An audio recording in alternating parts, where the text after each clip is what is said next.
My family skipped my patent ceremony to attend a puppy party, but when my $104 million deal hit the news, my father called demanding I come home immediately to hand over the family assets. He had no idea I was walking into that dinner with my lawyer ready to take everything he owned. My name is Nora. I am 33 years old and a biomedical researcher.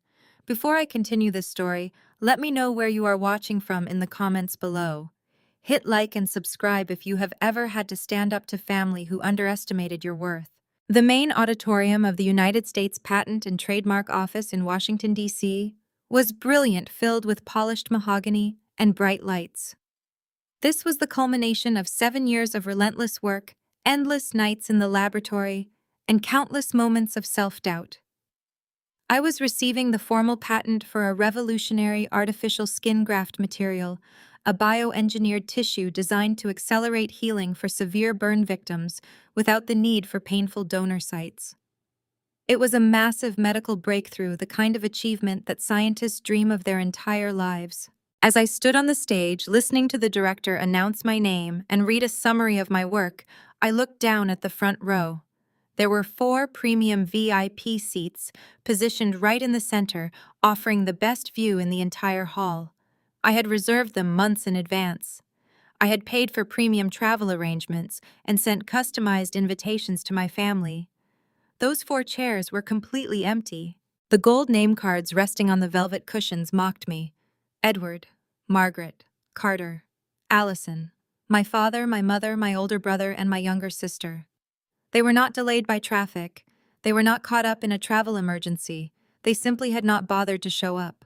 A familiar, heavy realization settled in my chest, but I pushed it down. I smiled graciously, accepted the heavy frame certificate, and shook the director's hand while cameras flashed.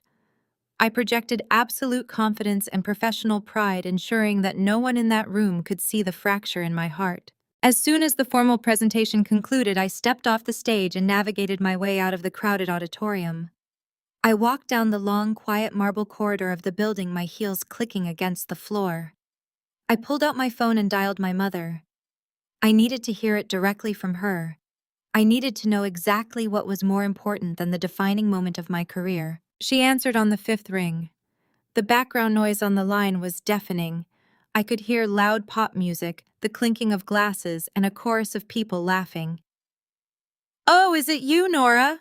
Margaret shouted over the noise. Her voice carried that familiar tone of mild annoyance, as if my very existence was an interruption to her busy schedule. "Mom, where are you?" I asked, keeping my voice perfectly level. "The ceremony just ended." "Oh heavens, that certificate thing of yours was today?" she asked, though I knew she had the dates circled on her calendar for 6 months. "We are at Allison's house. She is throwing a 1-month milestone party for her new poodle. Jamal even hired a professional pet photographer. It is a huge event, Nora. Half the neighborhood is here, so the whole family had to come show support." I stopped walking. I stood perfectly still in the empty corridor, staring at the polished stone wall. My sister and her husband Jamal had bought a dog a month ago. A dog party. A party for a poodle had taken precedence over my medical patent. "I am standing at the Federal Patent Office, Mom," I said, my voice dangerously quiet. "This is the biggest day of my professional life." Margaret sighed loudly into the receiver, a harsh sound of exasperation. "Nora, please stop being so dramatic. You mix some chemicals in a lab. It is not exactly a major life event." Allison was very stressed about getting the catering right for the puppies, and she needed her family. "You know how sensitive your sister is. Anyway, since you are out, swing by the dry cleaners on Oak Street on your way back. Carter has a charity gala tomorrow, and he needs his Navy suit. Do not forget the receipt." She hung up. The line went dead. I pulled the phone away from my ear and stared at the screen. For a brief second, the ghost of the little girl who just wanted her parents to be proud of her tried to surface. But she was quickly suffocated by the adult woman who had spent a decade building an empire out of pure grit. I did not cry. I did not feel the urge to scream. Instead, a wave of absolute freezing clarity washed over me. I reached into my designer handbag, pulled out the crumpled dry cleaning receipt I had been carrying for my brother, and dropped it into a nearby trash can. The era of accommodating these people was officially over. Nora. I turned to see my lead research assistant David jogging down the corridor toward me. He looked completely out of breath, his tie slightly skewed, but his eyes were wide with pure adrenaline. He was holding his phone out like it was a winning lottery ticket. David, what is it? I asked. It is biogenics, he said, panting slightly. The CEO is on line 1. He has been holding for 5 minutes. They reviewed the final trial data we sent over last night, and they bypassed the legal team entirely. He wants to speak to you right now. I took a deep breath, smoothing the front of my blazer. What is the word? David grinned. They agreed to your terms, Nora. The full buyout. $104 million. I took the phone from his hand. The empty seats in the auditorium no longer mattered. The dog party no longer mattered. I walked toward the exit of the building, raised the phone to my ear, and began the conversation that would change the trajectory of my life forever. 2 hours later, I was back at my private laboratory facility in Northern Virginia. The atmosphere in the conference room was electric. Sitting across from me were 3 senior executives from Biogenics, a global pharmaceutical and biotechnology giant. Their legal counsel had rushed over with the finalized contracts, thick stacks of paper representing years of my sweat and isolation. My facility was my fortress. I had leased this space 3 years ago when my father told me I needed to stop playing scientist and get a real job answering phones at his medical supply distribution company. I had taken out massive personal loans, worked 90-hour weeks, and poured every ounce of my energy into my research. Now, sitting at the head of the sleek glass conference table, I watched the Biogenics CEO slide the final signature page toward me. We are incredibly excited to bring your technology to the global market, Nora, the CEO said, offering a pen of polished silver. Your graft material is going to revolutionize trauma care. We want to finalize the transfer of the intellectual property today. I took the pen. I did not hesitate. I signed my name with sharp, precise strokes, legally transferring the patent rights to Biogenics in exchange for a massive upfront payout and ongoing royalties. The moment the pen lifted from the paper, a profound sense of liberation rushed through my veins. I was no longer just a scientist. I was 100-millionaire. We shook hands, the executives offering genuine, respectful congratulations. As they packed up their briefcases, my phone buzzed on the table. Then it buzzed again and again.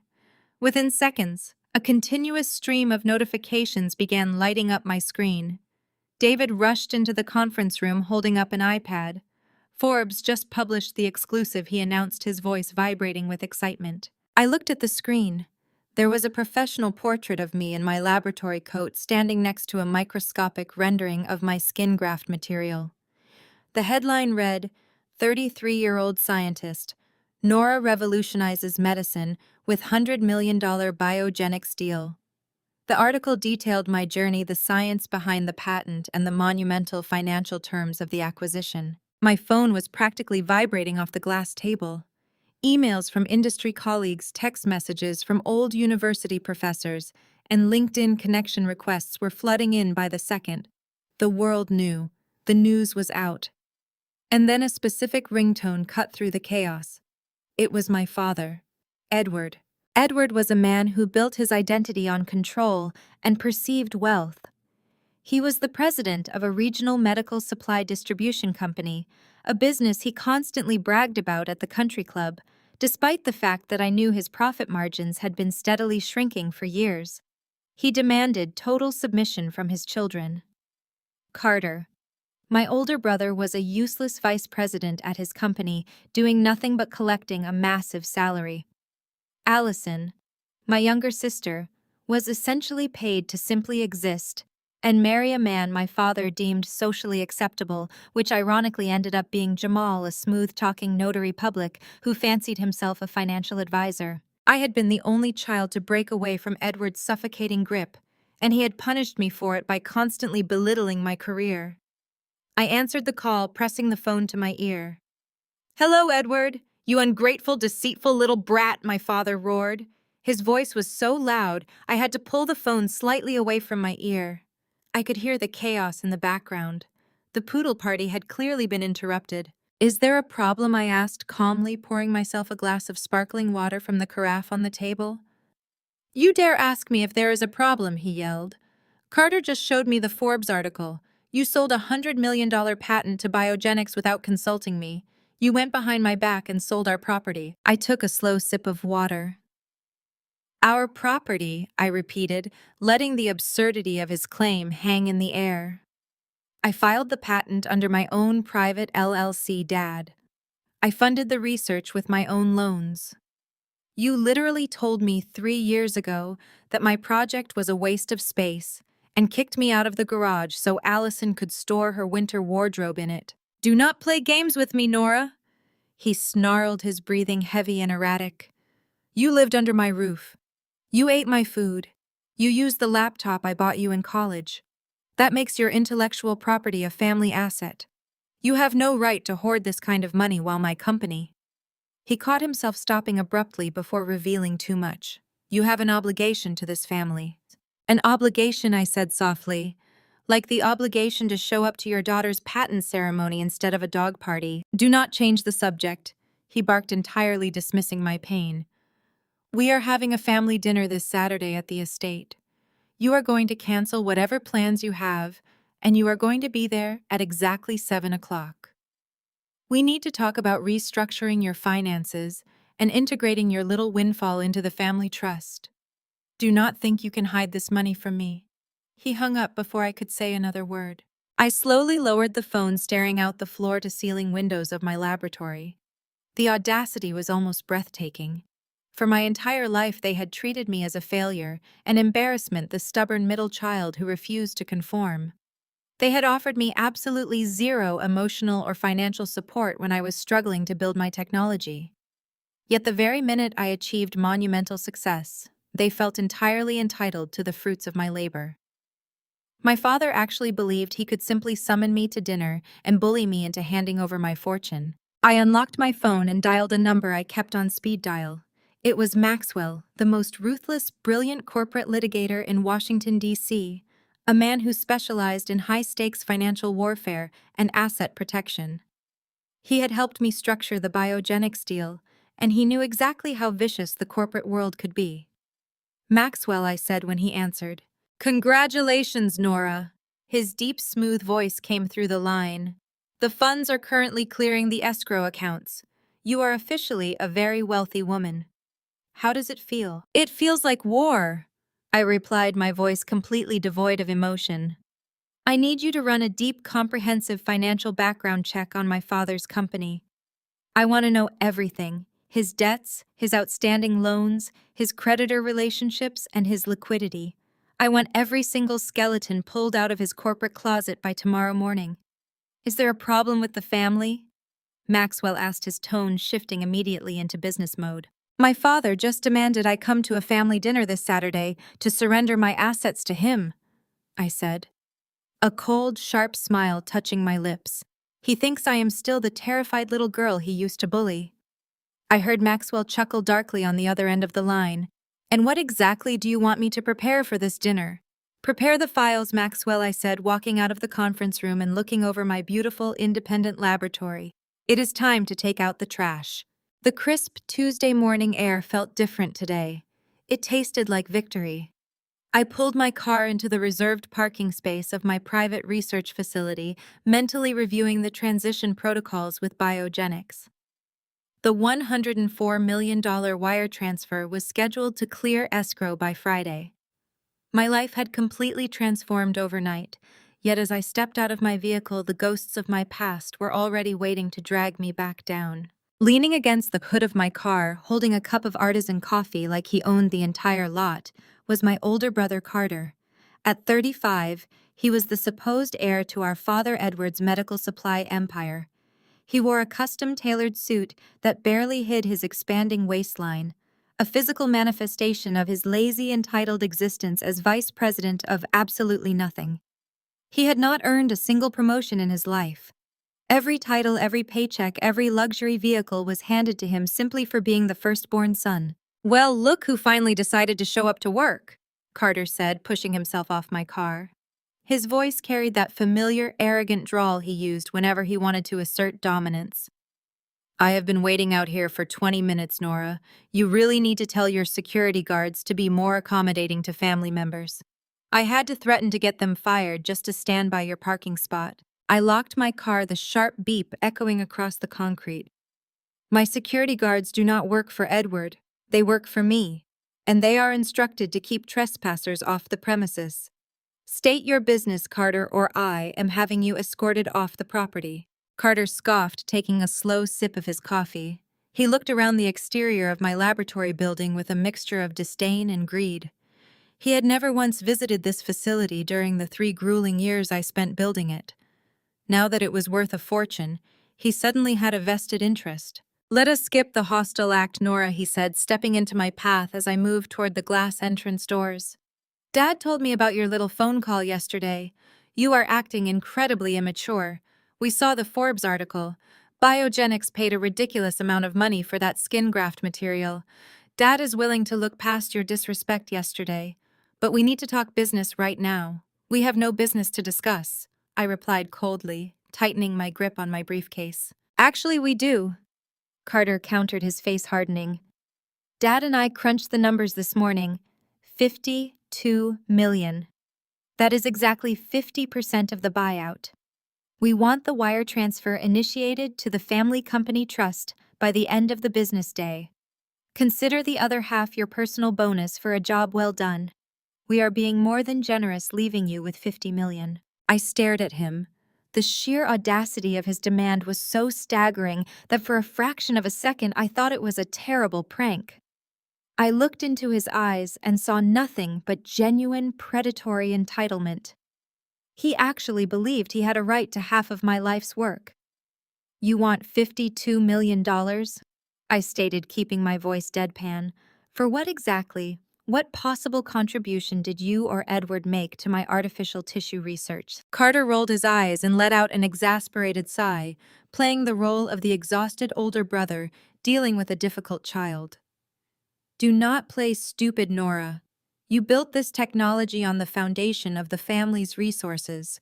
We funded your education. We put a roof over your head. Hell, Dad bought you that expensive Mac laptop during your freshman year of college. You used that computer to write your early research papers. You used family money to start your career.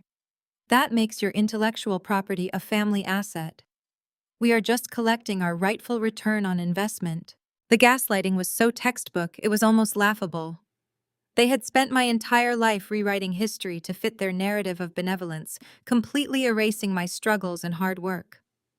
But I was no longer the silent, compliant daughter who would accept their fabricated reality to keep the peace. Let us get the facts straight, Carter, I said, taking a deliberate step toward him.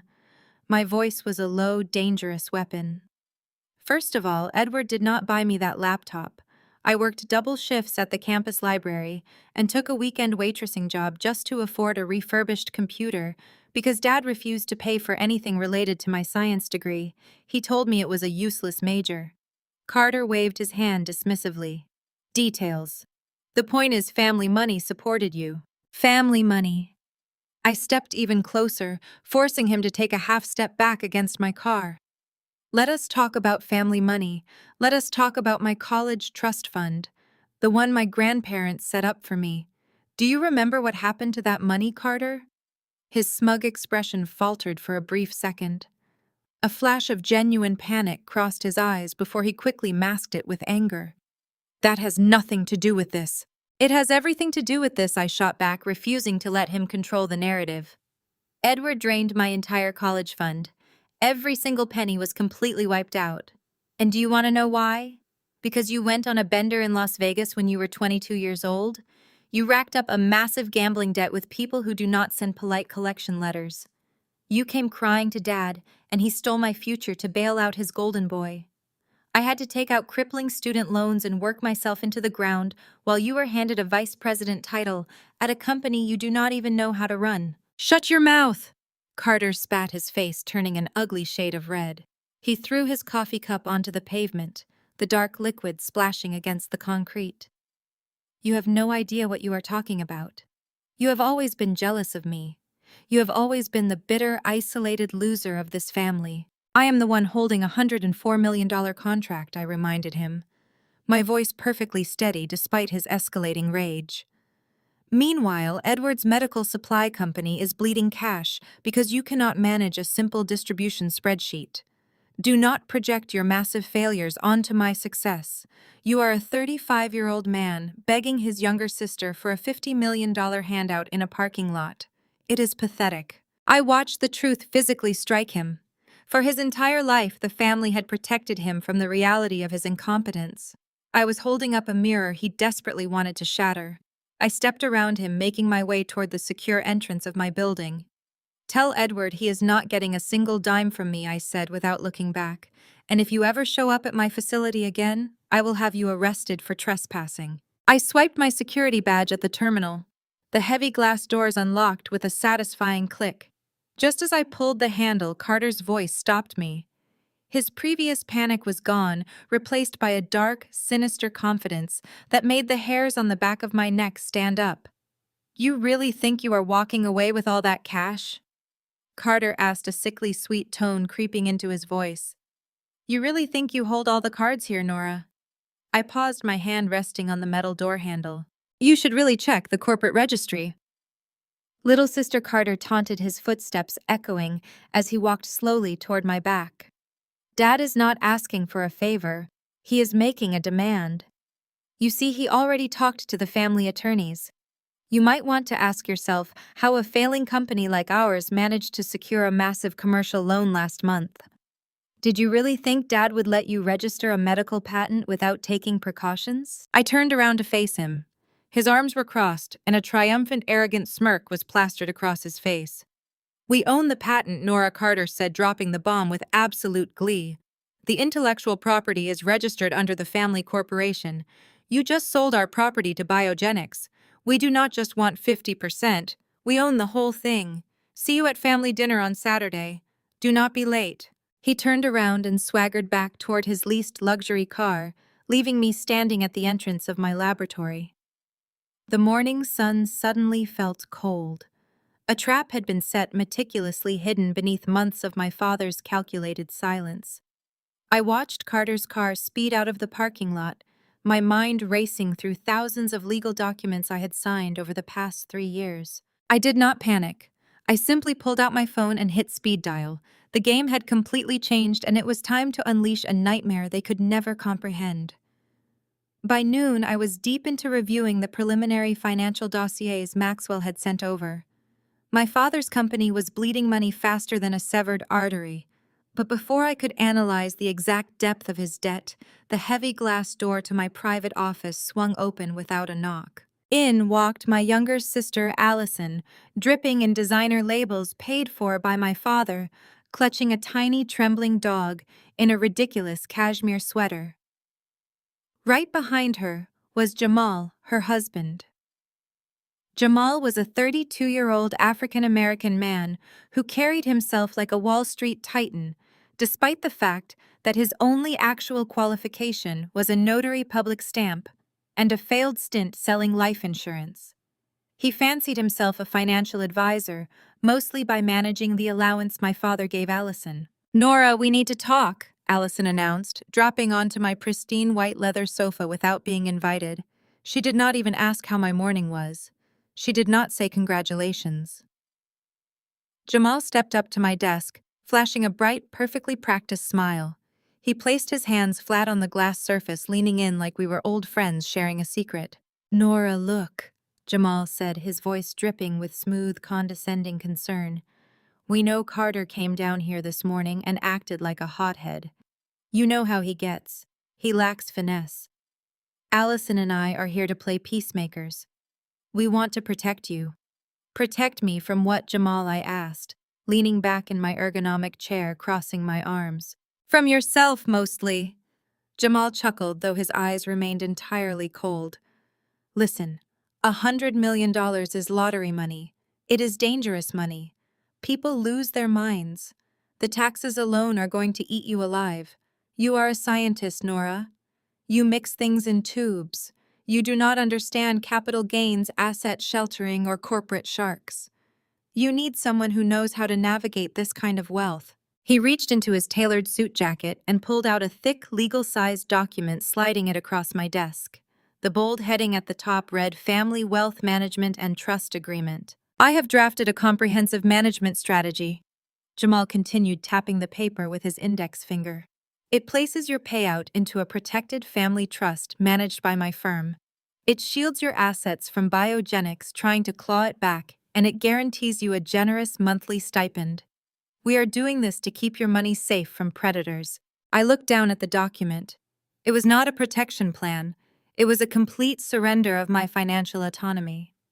It designated Jamal as the primary trustee with full discretionary power over my $104 million, allowing him to take a staggering 15% management fee right off the top. Let me get this straight, I said, picking up the document. You want me to hand over the entirety of my buyout to a guy whose financial firm consists of a laptop in my father's guest room, so you can pay me an allowance from my own money? It is about keeping the wealth in the family, Nora Allison chimed in, stroking her dog's ears. Jamal knows what he is doing. You are being paranoid and greedy. Carter was right. You get a little bit of money and suddenly you think you are better than us. I do not think I am better than you, Allison. I know I am smarter than you, I replied. I held the contract up, grabbed both edges, and ripped it straight down the middle. Jamal's smooth smile instantly vanished. His jaw tightened. I stacked the torn halves together and ripped them again, tearing the thick paper into quarters, and let the pieces flutter into the recycling bin beside my desk. My money is already in a private irrevocable trust managed by actual fiduciaries who hold degrees from Ivy League institutions, Jamal Vershis stated, staring right through him. Not a guy who prints business cards at a local copy shop. You are not touching a single dime of my money. Neither is Carter. Neither is Edward. Allison gasped, dramatically clutching her chest, as if I had just struck her physically. The tears came instantly, a weapon she had perfected since she was 5 years old. You are so selfish! Allison shrieked, her voice echoing off the glass walls. You are a selfish, ungrateful monster after everything we have done for you. When you were a broke graduate student with nowhere to go, we let you live in this family's house. We put a roof over your head when you could not even afford groceries. We fed you, and this is how you repay us, by treating my husband like garbage. I felt my blood pressure spike, but I kept my voice eerily calm. The revisionist history of this family was a chronic disease. You let me live in a damp, unfinished basement that flooded every time it rained. I corrected her, articulating every single word. I paid Dad $600 a month in rent for the privilege of sleeping next to the water heater. And I only stayed there because he drained my college fund to pay for Carter's gambling debts.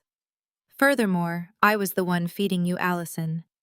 I cooked dinner for the entire house every night while you were out partying, and I spent my Sunday mornings scrubbing vomit out of the living room carpet after your friends trashed the place. Allison's face flushed a deep, angry red. She stood up, pointing a manicured finger at me. You are delusional. You are making that up to justify stealing from your own family.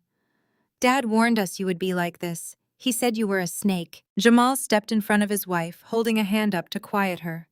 The friendly, supportive brother-in-law act was entirely gone. His posture shifted from relaxed to aggressive. He leaned over my desk again, this time with intimidation rather than persuasion.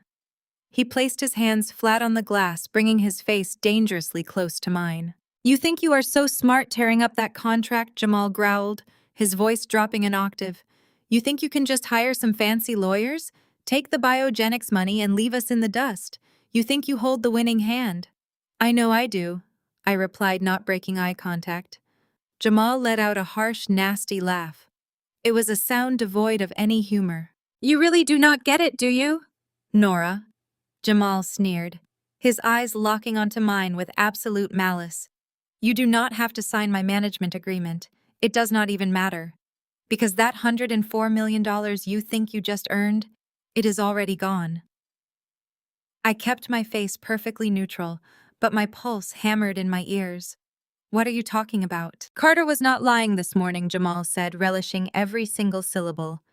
Edward registered the intellectual property of your artificial tissue under the family corporation's umbrella over a year ago. He used his position as your landlord and supposed financial sponsor to bury the claim in the fine print of your initial laboratory lease. And since he technically owned the patent— Jamal paused, leaning in closer, his voice a triumphant whisper. Edward used your patent as collateral for a massive commercial bridge loan last month. $40 million, Nora. The bank already holds the lien on your life's work. If you do not hand over the biogenics buyout to the family company right now, the bank takes everything. You do not own a damn thing. Jamal stood there with a sickeningly triumphant grin plastered across his face, waiting for me to collapse. He waited for the panic to set in, for the tears to fall for me, to beg him to save me from the financial ruin my own father had orchestrated. He wanted me to look at him as a savior. I looked at him like he was a stain on my floor. "Get out of my office," I said. My voice did not shake. It did not rise. It was a flat, absolute command. Jamal's smug smile faltered for a fraction of a second. He clearly expected a hysterical breakdown. "Nora, you need to listen to reason. The bank is going to freeze your accounts by Monday morning. If you do not sign a management agreement with me right now, you will be tied up in litigation for the next decade." I stood up, walked around my desk, and opened my office door. I pointed into the hallway. I said, "Get out. Both of you." Allison scooped up her trembling dog, her face a mask of furious indignation. "You are making the biggest mistake of your life," she hissed as she marched past me. "You are going to end up with absolutely nothing, and do not expect us to let you sleep in our basement this time." Jamal buttoned his suit jacket, attempting to salvage his bruised ego. "You will be calling me by tomorrow," he stated confidently. "I will charge you double my usual rate when you do." I did not blink. I did not gasp. I just looked at the mediocre man standing in my office, wearing a suit paid for by my father's dwindling credit line, and I let out a sharp, genuine laugh. Jamal's triumphant posture stiffened. His smug smile completely dissolved, replaced by a look of deep, unsettling confusion. He was expecting tears. He was expecting me to fall to my knees, hyperventilate, and beg him to save my life's work from the jaws of a commercial bank. He wanted me to hand over $104 million out of pure, blind panic. "Get out of my building, Jamal," I said, my voice dropping to a glacial, uncompromising whisper, "before I have my security team throw you through the front glass." He glared at me, his jaw clenching so tight a muscle ticked in his cheek. "You are making a massive mistake, Nora. The bank does not care about your feelings. You will be begging us for a lifeline by tomorrow morning." He spun on his heel and stormed out the heavy door, slamming shut behind him. Once I was completely alone, the silence of my laboratory pressed in on me. The reality of his threat hung in the air, heavy and toxic. My father had leveraged my research. He had used my blood, sweat, and intellect to secure a $40 million bridge loan for his failing company. I locked my office door, walked straight back to my desk, and picked up my phone. I bypassed my assistant entirely and dialed the direct line to my attorney. "Cancel your afternoon appointments," I told Maxwell the second he answered the phone. "I am getting on the next Acela train to Manhattan. We have a massive problem." 3 hours later, I was stepping out of a private elevator onto the 50th floor of Maxwell's corporate law firm in the heart of New York City. The transition from the sterile, isolated environment of my research lab to the ruthless, high-altitude power center of Manhattan was exactly what my mind needed. This was no longer a petty family dispute over holiday dinner tables. This was corporate warfare, and I needed my general. Maxwell was waiting for me in his corner office overlooking the skyline. His massive oak desk was already covered in thick manila file folders. He had put his entire team of paralegals and junior associates to work the moment I called him from the train. They had hacked through public financial filings, pulled corporate credit reports, and subpoenaed the preliminary loan disclosures from First National Bank. "Take a seat," Nora Maxwell said, his tone entirely stripped of its usual warmth. He loosened his silk tie, a clear sign that things were serious. Jamal was telling the truth about the loan. Edward secured exactly $40 million from First National Bank 11 months ago. His medical supply company was severely over-leveraged and he was facing bankruptcy. He needed a massive influx of cash to satisfy his suppliers and avoid a total corporate collapse. I sank into the leather chair across from him, crossing my legs. But how, I asked, keeping my voice perfectly level. You said yourself that the data Edward stole from my briefcase during Christmas was preliminary. It was just drafts and trial outlines. Banks do not lend $40 million to a sinking company based on rough scientific drafts. They require concrete, legally binding collateral. They require guaranteed ownership.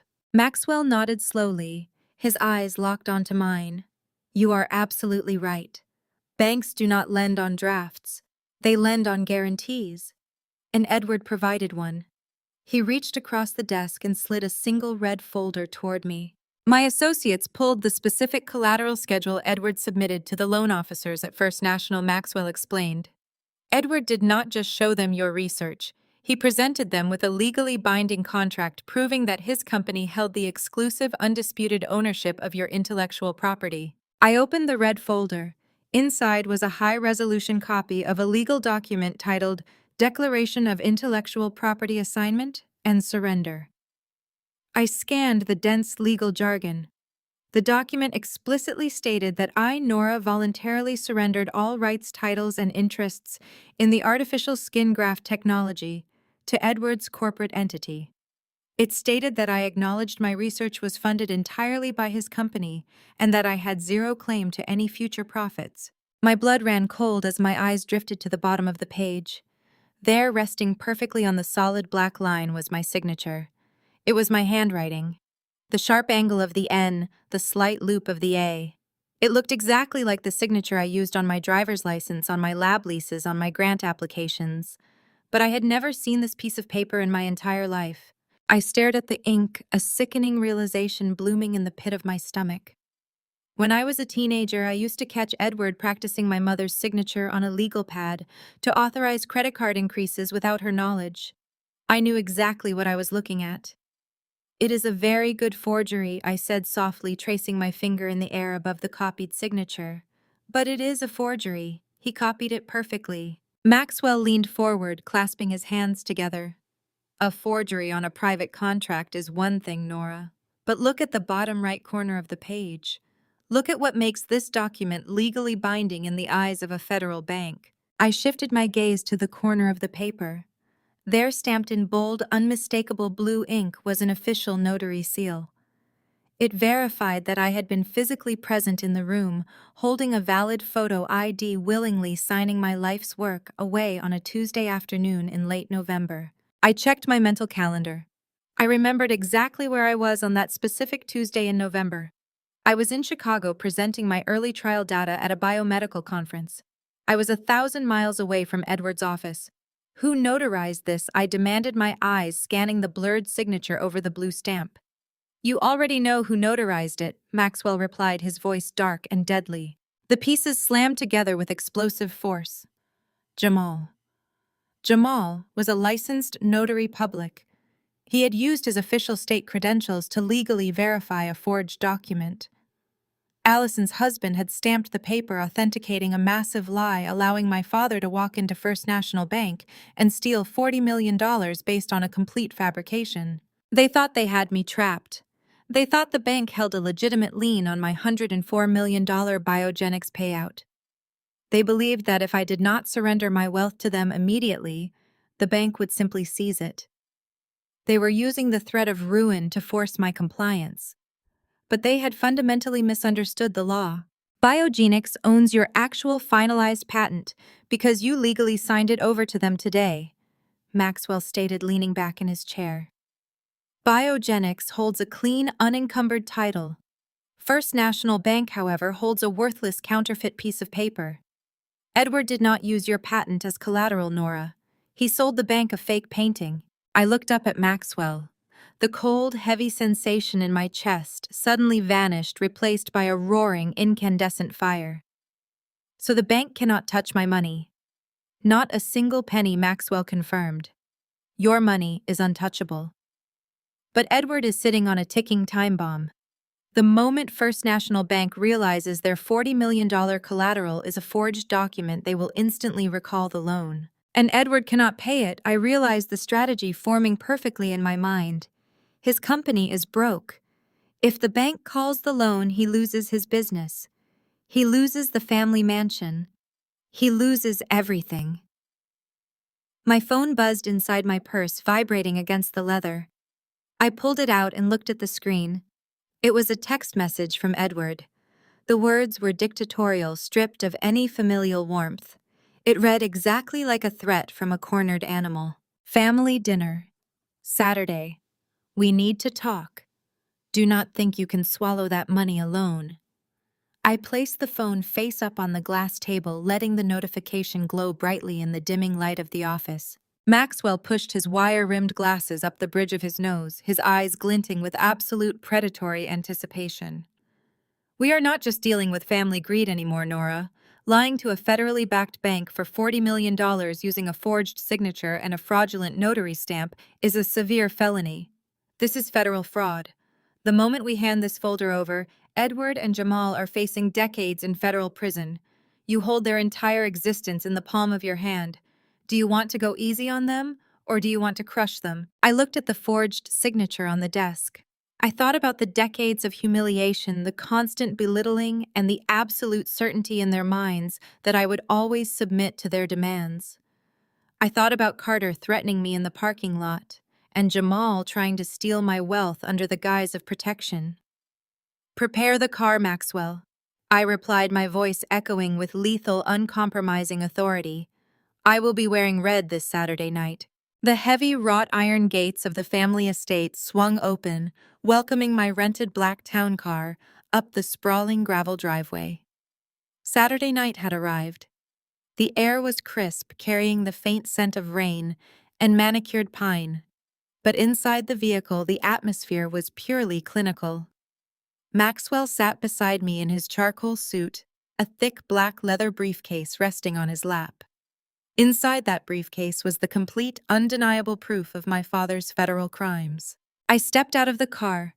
The cool wind caught the hem of my dress. It was a floor-length tailored silk gown in a shade of crimson, so deep it looked like freshly spilled blood. For 33 years, I had walked into this house, wearing muted colors, keeping my head down, shrinking myself to fit into the microscopic space they allowed me. I was the invisible daughter, the basement dweller, the convenient scapegoat. Tonight, I was the absolute center of gravity, and they were going to feel every ounce of my presence. I pushed open the massive oak front doors without bothering to knock. The familiar sounds of the Wilson family weekend ritual drifted from the formal dining room. The clinking of crystal, the low murmur of arrogant conversation, the crackle of the grand fireplace. I walked across the marble foyer, my heels striking the stone with loud, rhythmic precision.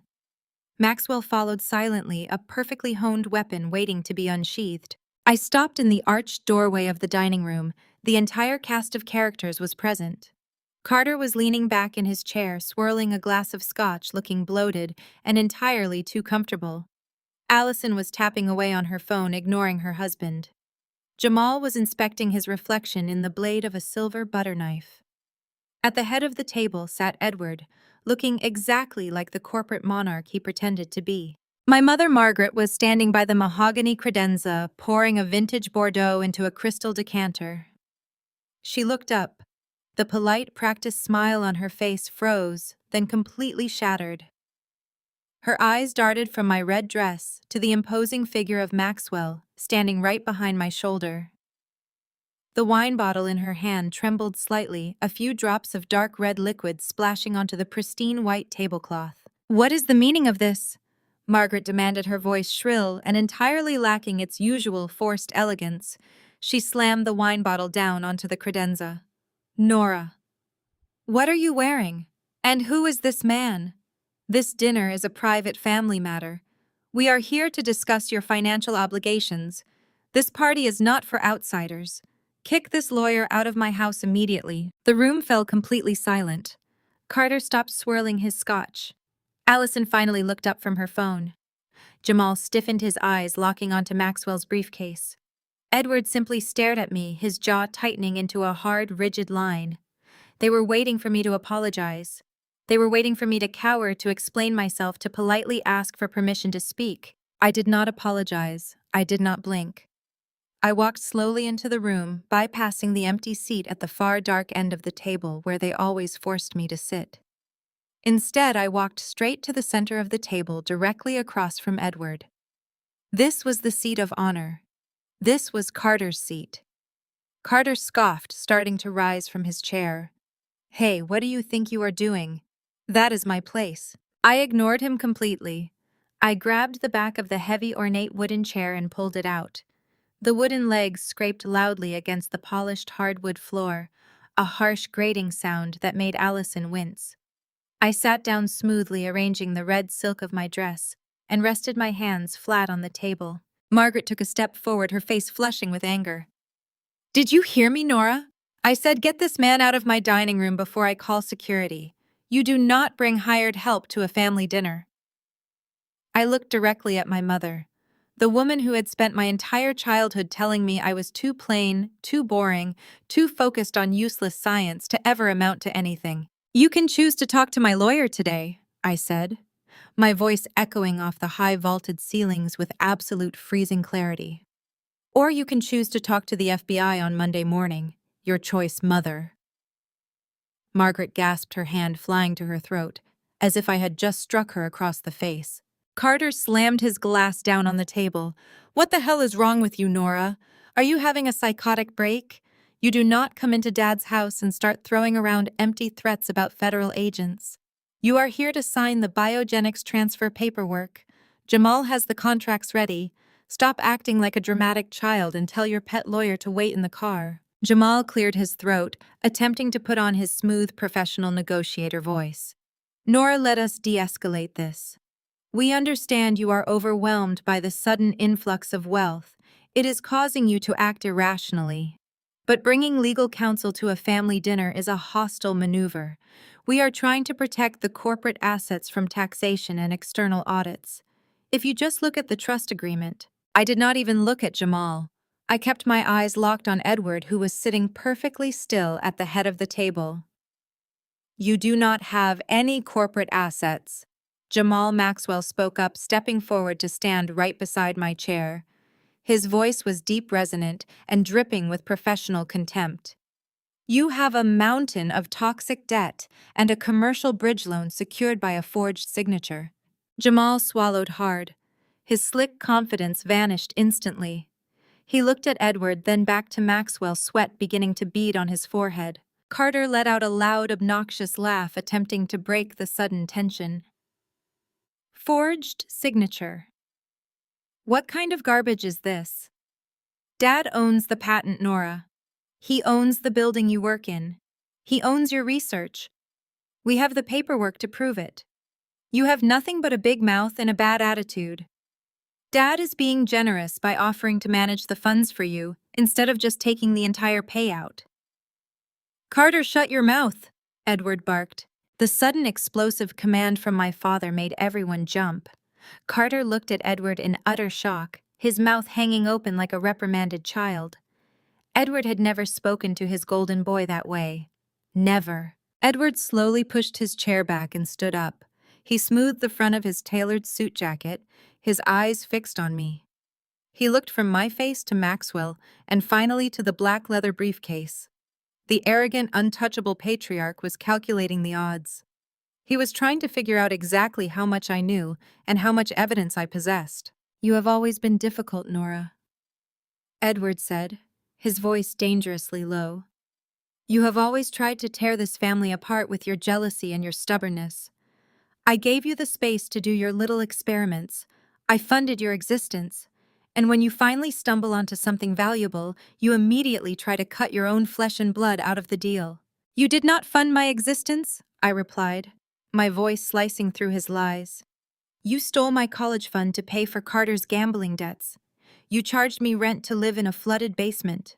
And then, when your own company was 30 days away from complete bankruptcy, you broke into my briefcase on Christmas Eve, photographed my preliminary research drafts, and used them to secure a $40 million commercial loan." Allison gasped, looking at her father in horror.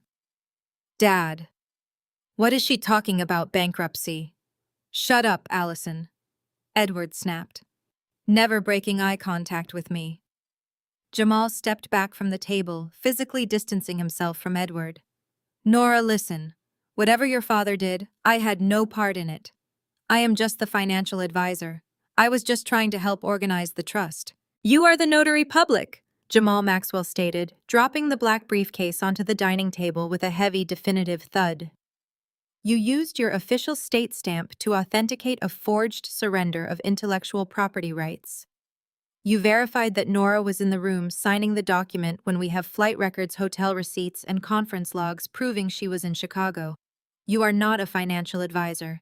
You are a co-conspirator to federal bank fraud. Jamal's knees literally buckled. He grabbed the back of Allison's chair to keep from collapsing onto the floor. His face turned the color of ash. Edward's eyes narrowed. The mask of the benevolent father completely dissolved, revealing the ruthless, cornered predator underneath. He slammed his fist down on the dining table, making the silverware rattle violently against the china plates. He reached into his jacket pocket, pulled out a thick stack of folded legal documents, and threw them violently onto the center of the table. Fine, if you want to use the law. I will use the law, Edward snarled, his face twisting into an ugly, hateful sneer. Do not think for 1 second you hold all the cards, Nora. You are playing a game you do not understand. You think you can walk in here and threaten me. You think you can destroy my legacy. I built this family. I own everything. And I will make sure you leave this room with absolutely nothing. Edward shoved the thick stack of legal documents across the polished mahogany surface. The heavy paper slid smoothly, stopping just inches from my folded hands. This is a formal injunction, Edward stated, his voice regaining that terrifying corporate calm he used to destroy business rivals. Accompanied by a draft of a lawsuit my attorneys are fully prepared to file in federal court on Monday morning. We are not asking for a favor anymore, Nora. I am giving you an ultimatum. You will transfer exactly 80% of the Biogenics buyout directly into the Wilson Corporate Trust by the end of the business day tomorrow. I looked down at the documents, then back up at the man who shared my DNA. 80%. You are demanding over $80 million. I am reclaiming what rightfully belongs to this family, Edward corrected, tapping a thick finger against the table. I raised you, I fed you, I put clothes on your back. Right now, my distribution company is facing a temporary liquidity crisis. It is a minor hurdle, but it requires immediate capital. You developed your little science project under my umbrella. That makes it a family asset. You will surrender the 80%, and you can keep the remaining 20% as a generous severance package. Margaret stepped forward, clasping her hands tightly in front of her chest. She put on her best maternal pleading face. Nora, please listen to your father. The company has been struggling. We are your family.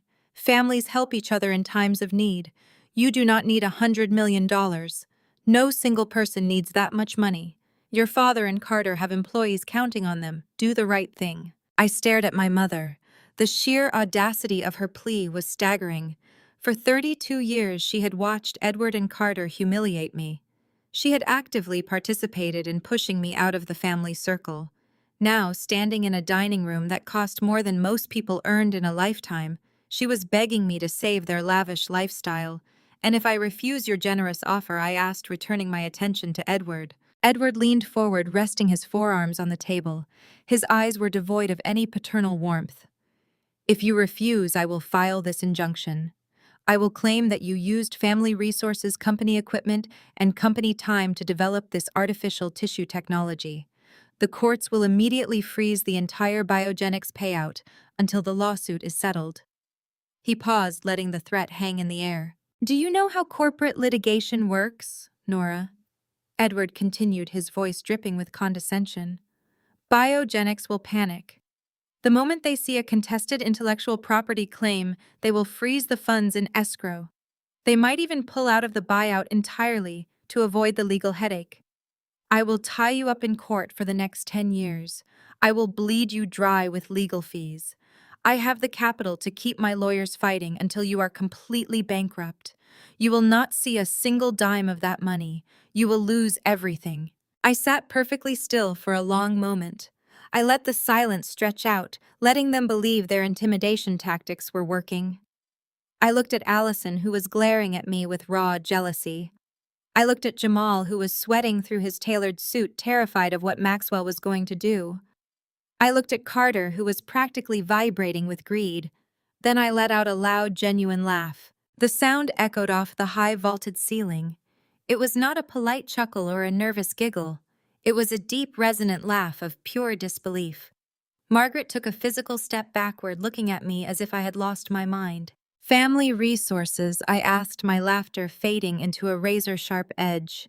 I looked around the opulent dining room, gesturing to the crystal chandelier and the imported silk drapes. What resources, Edward? Are you referring to the moldy, uninsulated garage you forced me to sleep in when I was 24 years old? The room went dead silent. Do you remember that, Dad? I continued, leaning forward, my voice rising in volume. I was a broke graduate student. I begged you for a tiny loan just to cover my lab fees. You told me I was a terrible investment. You told me to drop out and get a job as a receptionist. You refused to give me a single dollar, but you generously allowed me to sleep on a cot in the garage next to the leaking water heater. And do you remember why I had to sleep in the garage? I turned my gaze to my sister. Allison shrank back slightly under my glare. It was because you decided to remodel my childhood bedroom into a walk-in shoe closet for Allison. I stated, the memory burning hot in my chest. You threw your own daughter out into a freezing garage so your other daughter could have a display case for her designer heels. That is completely unfair, Allison shrieked, her face turning crimson. I needed that space for my internship wardrobe. You were barely ever home anyway. You were always hiding in the library. I ignored her, locking eyes with Edward again. I built my laboratory from scratch, I said, pronouncing every word with lethal precision. I worked 3 jobs. I took out predatory private loans. I ate cheap noodles for 5 years, while you bought Carter luxury cars and bailed him out of his gambling debts. You did not contribute a single resource to my success. You actively tried to sabotage it. You have no legal standing, you have no moral standing, and you certainly have no financial standing to demand a single penny from me. Edward's face darkened into a furious scowl. The courts do not care about your emotional sob stories, Nora. They care about paper trails and corporate structures. And the paper trail shows you were living under my roof and operating under my jurisdiction. Jamal tried to interject, his voice shaking. Edward, maybe we should reconsider the aggressive approach. If her lawyer is here, we should be careful about what we say regarding the patents. Shut up, Jamal, Carter snapped, stepping out from behind his chair. Carter swaggered up to the table, emboldened by his father's aggression. He looked at me with the same arrogant, entitled expression he had worn his entire life. He honestly believed he was the heir to an empire, completely oblivious to the fact that the empire was already burning to the ground. You really do not have a choice, little sister, Carter smirked, taking a slow, dramatic sip of his scotch. You can play the victim all you want. You can cry about the garage and the shoe closet. But the facts are the facts. Carter leaned over the table, placing both hands on the mahogany surface, staring down at me as if I were a bug he was about to crush. We are not asking for a handout, Nora, Carter said, delivering the final blow with absolute terrifying confidence. We already took it. That patent you think you sold to Biogenics. It is already registered under the family company's name. Dad handled the paperwork months ago. We own the intellectual property. We own the buyout. We own you. So you can sign the transfer documents right now and walk away with $20 million, or you can refuse, and we will take the entire $104 million. You have no move left to make. I did not flinch at Carter's smug declaration. I did not recoil from Edward's looming shadow. I simply sat back in the heavy wooden chair, let my eyes drift slowly from my arrogant brother to my furious father, and gave Maxwell a single, barely perceptible nod. Maxwell's hands moved with practiced surgical precision. The twin brass locks on his briefcase snapped open, the sound echoing like dual pistol shots in the sudden quiet of the cavernous dining room. He reached inside and withdrew a single manila folder, crisp and completely unblemished. He opened it, extracted a high-resolution color copy of the legal document, and placed it gently onto the polished mahogany table.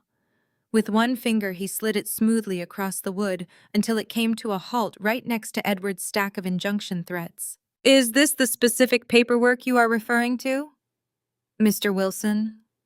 Maxwell asked, his tone polite, conversational, and utterly lethal. The Declaration of Intellectual Property Assignment and Surrender, filed 11 months ago with First National Bank. Edward's gaze dropped to the document. For a fraction of a second, the supreme untouchable arrogance on his face remained perfectly intact. Then his eyes locked onto the bottom of the page. I watched the exact moment his manufactured reality fractured. The color drained from his cheeks in a sudden rush, leaving his skin a sickly mottled gray. His breathing hitched a sharp, involuntary intake of air that sounded loud and desperate in the suffocating quiet of the room.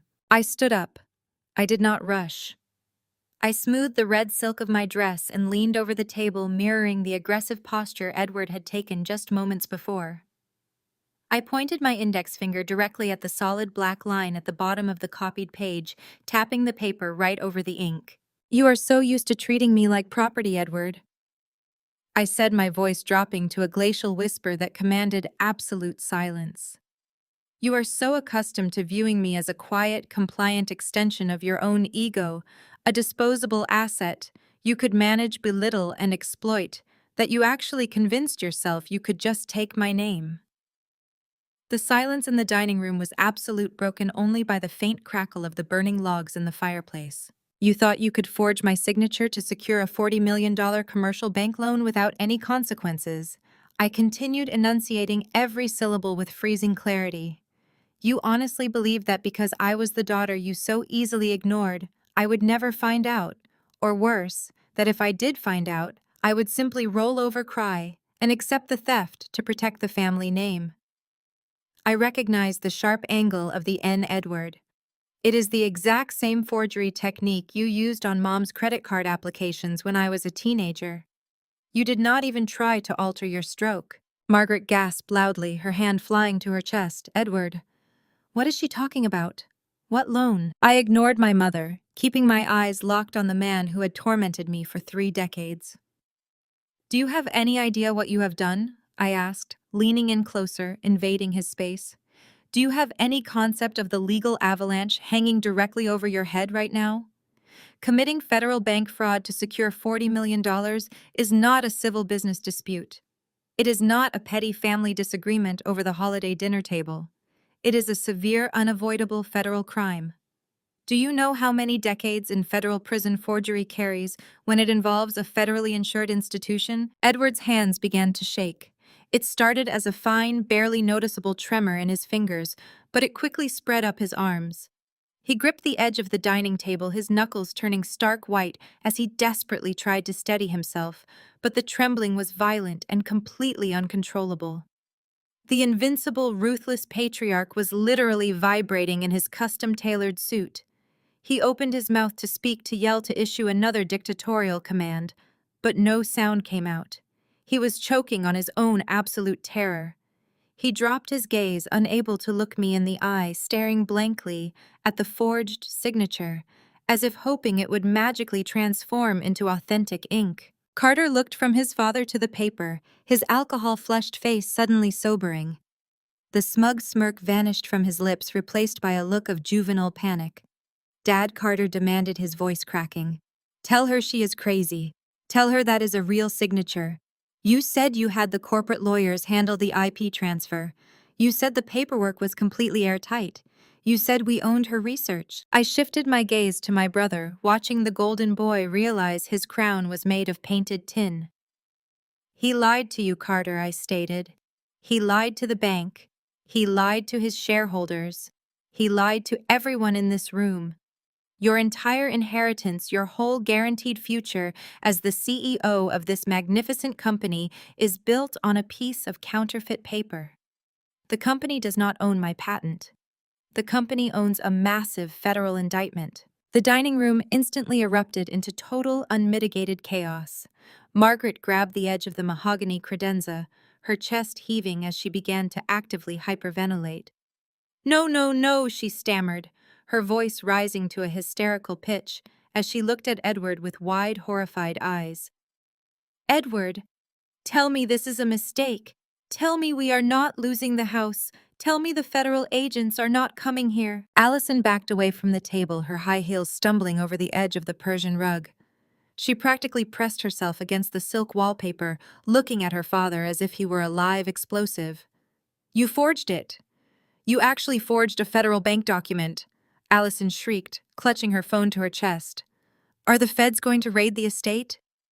Oh my God. My reputation. My internship at the gallery is going to be completely ruined. I cannot be associated with a convicted felon. Carter was running his hands through his hair, pacing frantically back and forth behind his heavy wooden chair. He picked up his glass of scotch, considered throwing it, then slammed it back down on the table, splashing amber liquid over the fine china. How could you be so stupid? Carter yelled at his father, the lifelong respect vanishing in an instant of pure self-preservation. $40 million. How are we supposed to cover $40 million of fraudulent debt? Maxwell adjusted his wire-rimmed glasses, his voice cutting cleanly through the escalating family hysteria. The bank has already been flagged by our investigative team, Mr. Wilson Maxwell stated, addressing Edward's trembling form. The moment the federal regulators verify the discrepancy regarding the notary stamp, they will immediately recall the entire commercial loan. Since your corporate entities currently lack the required liquidity to cover the immediate recall, the bank will seize everything you placed as secondary collateral. The warehouses, the regional distribution centers, the corporate holding accounts, and this specific estate. You are facing total corporate liquidation, followed immediately by federal prosecution. I stood tall in my crimson dress, watching them unravel. I took a slow, deep breath, inhaling the scent of their profound panic. For my entire life, I had been the one walking on eggshells, terrified of their judgment, terrified of speaking out of turn, terrified of taking up too much space in their perfect world. I had allowed them to dictate my worth.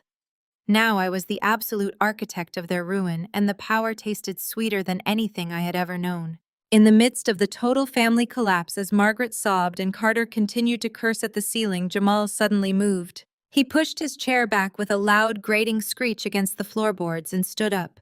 He held both of his hands high in the air, palms facing outward in a gesture of complete, desperate surrender.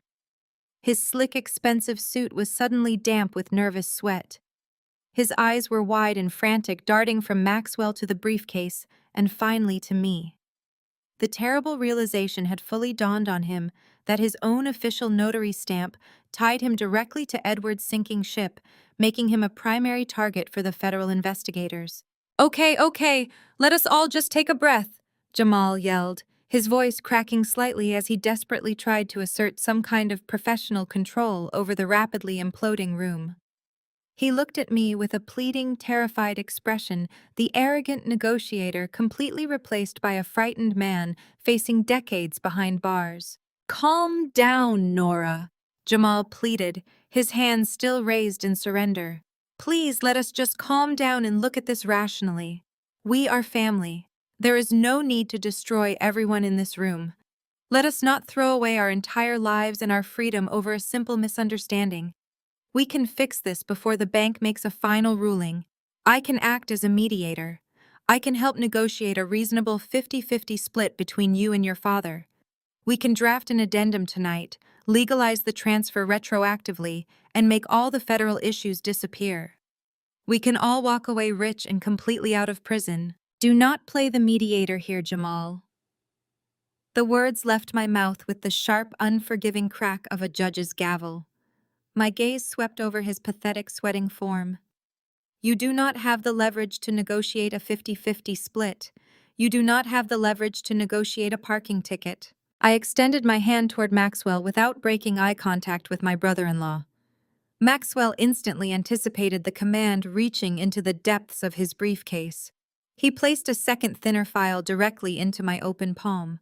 I flipped the manila cover back and extracted a dense multi-page legal form printed on heavy security bond paper. I tossed it onto the table so it landed squarely on top of Edward's useless injunction threat. "Do you know what this is, Jamal?" I asked, my voice ringing with absolute predatory calm. "This is a certified copy of the sworn compliance affidavit from First National Bank's Internal Fraud Division. This is the secondary verification document the bank legally requires for any intellectual property transfer exceeding $10 million. I pointed a perfectly manicured finger at the bottom right corner of the page. "Right there, resting next to your embossed seal, is a paragraph where the acting notary public swears under penalty of federal perjury that they personally inspected my government-issued identification. That paragraph explicitly states that you physically looked me in the eye in your office and verified my identity before I signed my life's work over to Edward's failing company. Who was the licensed professional who stamped that fraudulent signature, even though I was 1,000 miles away presenting clinical data in Chicago? It was you, Jamal. You stamped it. You authenticated a phantom." Allison practically vaulted forward, her hands gripping the edge of the dining table so hard her knuckles turned white. Her perfect, expensive facade was crumbling rapidly, replaced by raw, unfiltered desperation. "You are lying!" Allison shrieked, her voice echoing shrilly off the crystal chandelier above us. "You are completely making this up because you are jealous of us." Jamal is a respected corporate consultant. He would never do something like that. He would never risk his career for a stupid family dispute. "You are slandering my husband." I turned my gaze to my sister.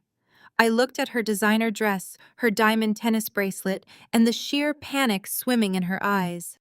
I had spent my entire life watching Allison reap the benefits of my father's stolen wealth. Now she was watching her entire reality disintegrate. "I am not slandering anyone, Allison," I replied smoothly, my voice never rising above a conversational volume. "Your husband did not risk his career for a family dispute. He risked his career, his freedom, and his entire future because Edward told him to. He did it because he is a coward who wanted to secure his place in this massive, sinking ship of a family. He thought helping Edward steal my patent would guarantee his unearned luxury. He thought he was untouchable because he was married to the Golden Daughter." Jamal did not try to deny it. He did not utter a single word of defense. He simply collapsed. He fell backward into his heavy dining chair, as if his bones had suddenly turned to liquid. His breath came in short, ragged gasps that sounded loud and wet in the quiet room. The blood completely drained from his face, leaving a terrifying ashen pallor in its wake. Heavy drops of sweat rolled down his forehead, soaking into the pristine white collar of his expensive silk shirt. He stared blankly at the ceiling, his mind clearly racing through the horrific, inescapable reality of his situation. He was a licensed professional. He knew exactly what the statutory penalties were for his actions. He was realizing in real time that his beautiful house, his luxury cars, and his prestigious country club memberships were about to be replaced by a concrete cell and a federal inmate number. Title 18, United States Code Section 1344. Bank fraud. It carried a maximum penalty of 30 years in federal prison. Jamal knew the math. Carter, sensing the immediate lethal danger of going down with the ship, instantly turned on his brother-in-law like a starving animal. "You idiot," Carter roared, pointing a shaking, accusing finger at the slumped figure in the chair. "You told us the paperwork was clean. You said you knew how to bypass the identity verification protocols. You said you handled this kind of corporate transfer all the time. You were supposed to be the legal expert here." Jamal's head snapped toward Carter, his terror suddenly igniting into raw, desperate fury. The facade of family unity completely evaporated, replaced by the ugly reality of criminals turning on each other to survive. "Do not you dare put this entirely on me," Jamal yelled back, his voice cracking violently as he stood up, his chair scraping loudly against the floor. Edward was the one who forged the signature. Edward was the one who brought the fake documents into my office and demanded I stamp them immediately because the commercial bridge loan was about to default. He told me the bank would never look closely at an internal family transfer. He said it was just a formality to keep the business afloat. Shut your mouth! Jamal Edward bellowed, his voice booming with the authority he was rapidly losing.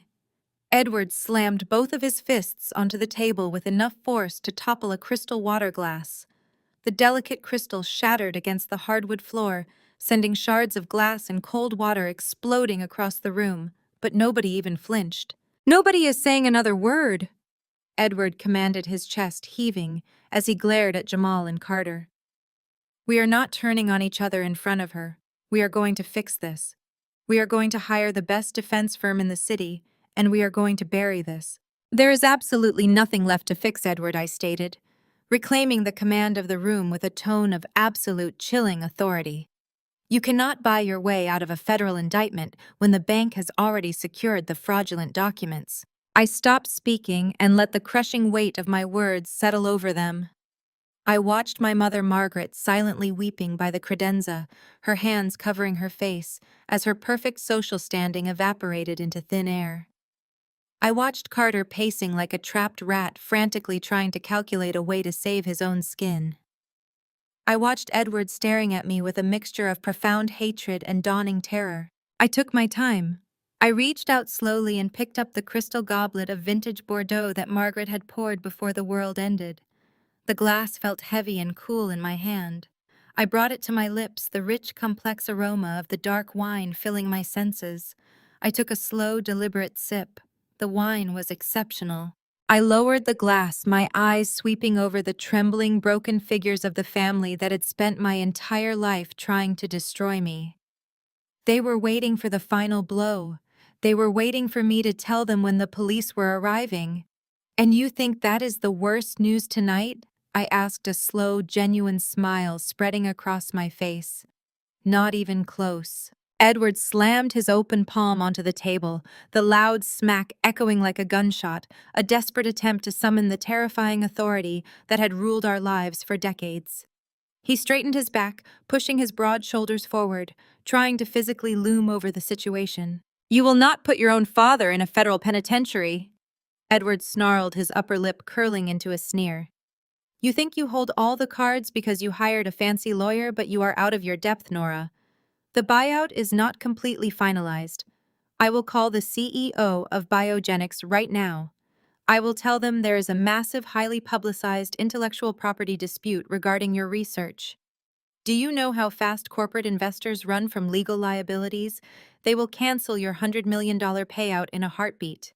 You will have nothing. I looked at him, watching a man clinging to the edge of a cliff that had already crumbled beneath his feet.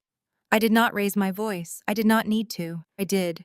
The deal was finalized at 4 o'clock on Friday afternoon. Edward Lurch stated my words, dropping like ice cubes into a glass. The ink is dry. The entire payout is already sitting securely in a private offshore trust account that you cannot access, you cannot freeze, and you cannot even subpoena without an act of Congress. But please pick up your phone. Call Biogenics. Call their CEO right now. I am absolutely certain they would love to hear from you. Edward hesitated, his hand hovering over his smartphone resting on the table. A flicker of genuine doubt crossed his eyes. Especially since I continued leaning in slightly. As of 9 o'clock this morning, Biogenics officially launched a hostile takeover of your entire company. Margaret let out a sharp, piercing shriek. She grabbed the edge of the dining table, her knuckles turning white as her legs gave out, forcing her to heavily drop into the nearest chair. What do you mean? She gasped, her voice shrill and trembling. What are you talking about? Biogenics is taking over our company. I turned my gaze to my mother, offering her a polite, entirely merciless smile.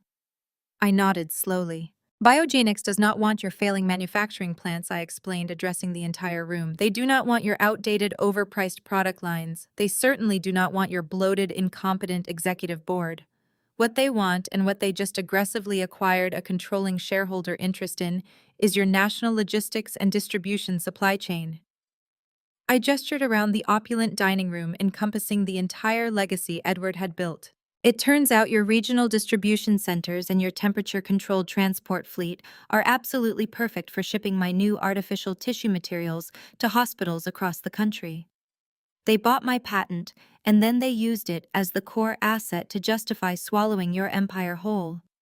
They did not just buy my research.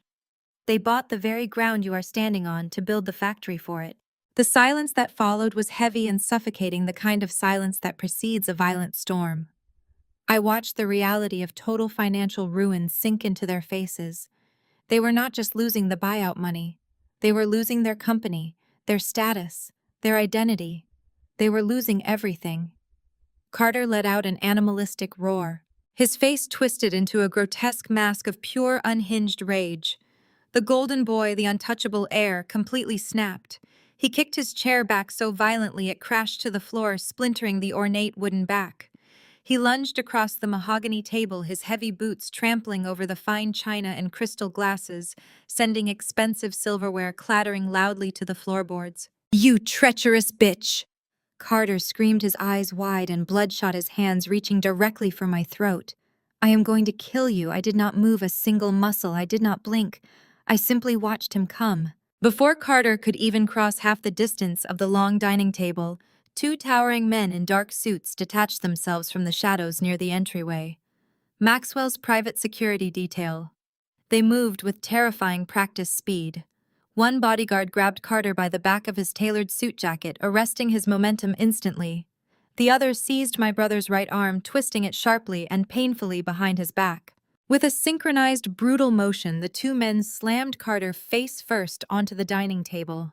The heavy wood groaned under the impact. Carter thrashed wildly, screaming profanities, but the bodyguards pressed their weight down, locking him completely in place. One guard placed a heavy hand firmly on the back of Carter's neck, forcing his cheek against the spilled wine and shattered crystal. Margaret began to wail.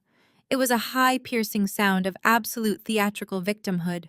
She threw her hands in the air, tears streaming down her face, ruining her expensive makeup. "You are a monster, Nora," Margaret sobbed, pointing a shaking finger at me while completely ignoring her son pinned to the table.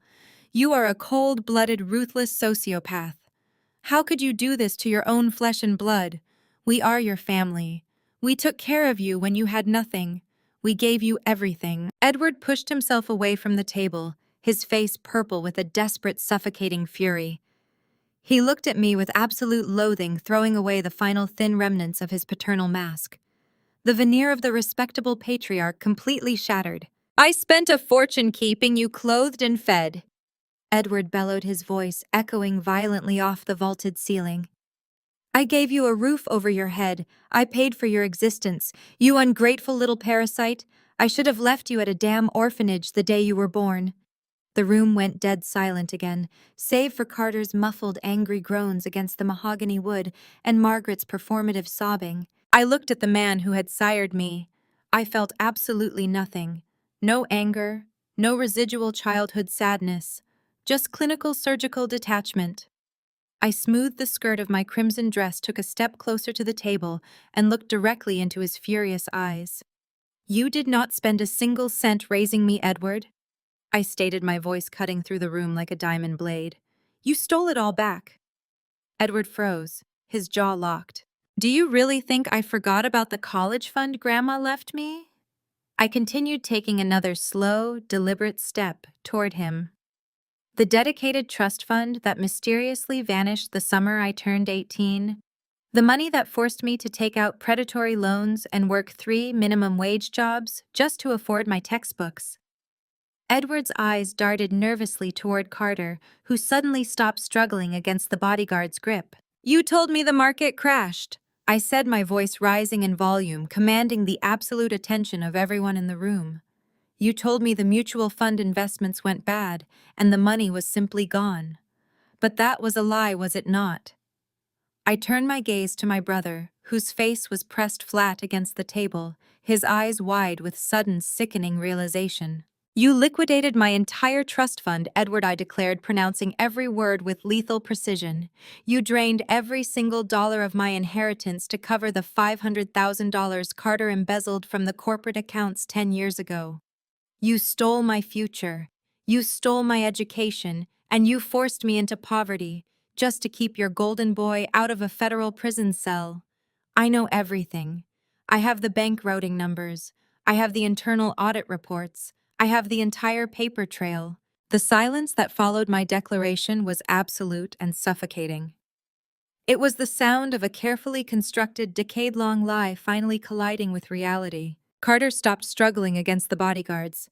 His body went entirely limp against the mahogany table, the fight completely draining from his muscles. His cheek remained pressed into the spilled wine, his eyes wide and vacant as he stared at the shattered remains of the crystal goblet. He did not attempt to deny the embezzlement. He could not. The paralyzing truth was written plainly across his pale, sweat-slicked face. Margaret's theatrical sobbing ceased instantly. Her hands dropped slowly from her face, revealing a complexion devoid of all color.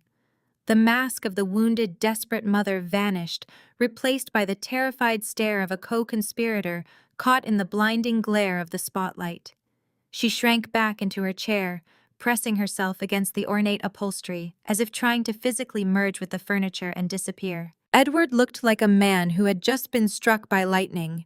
His mouth hung slightly open, his chest rising and falling in shallow, erratic jerks.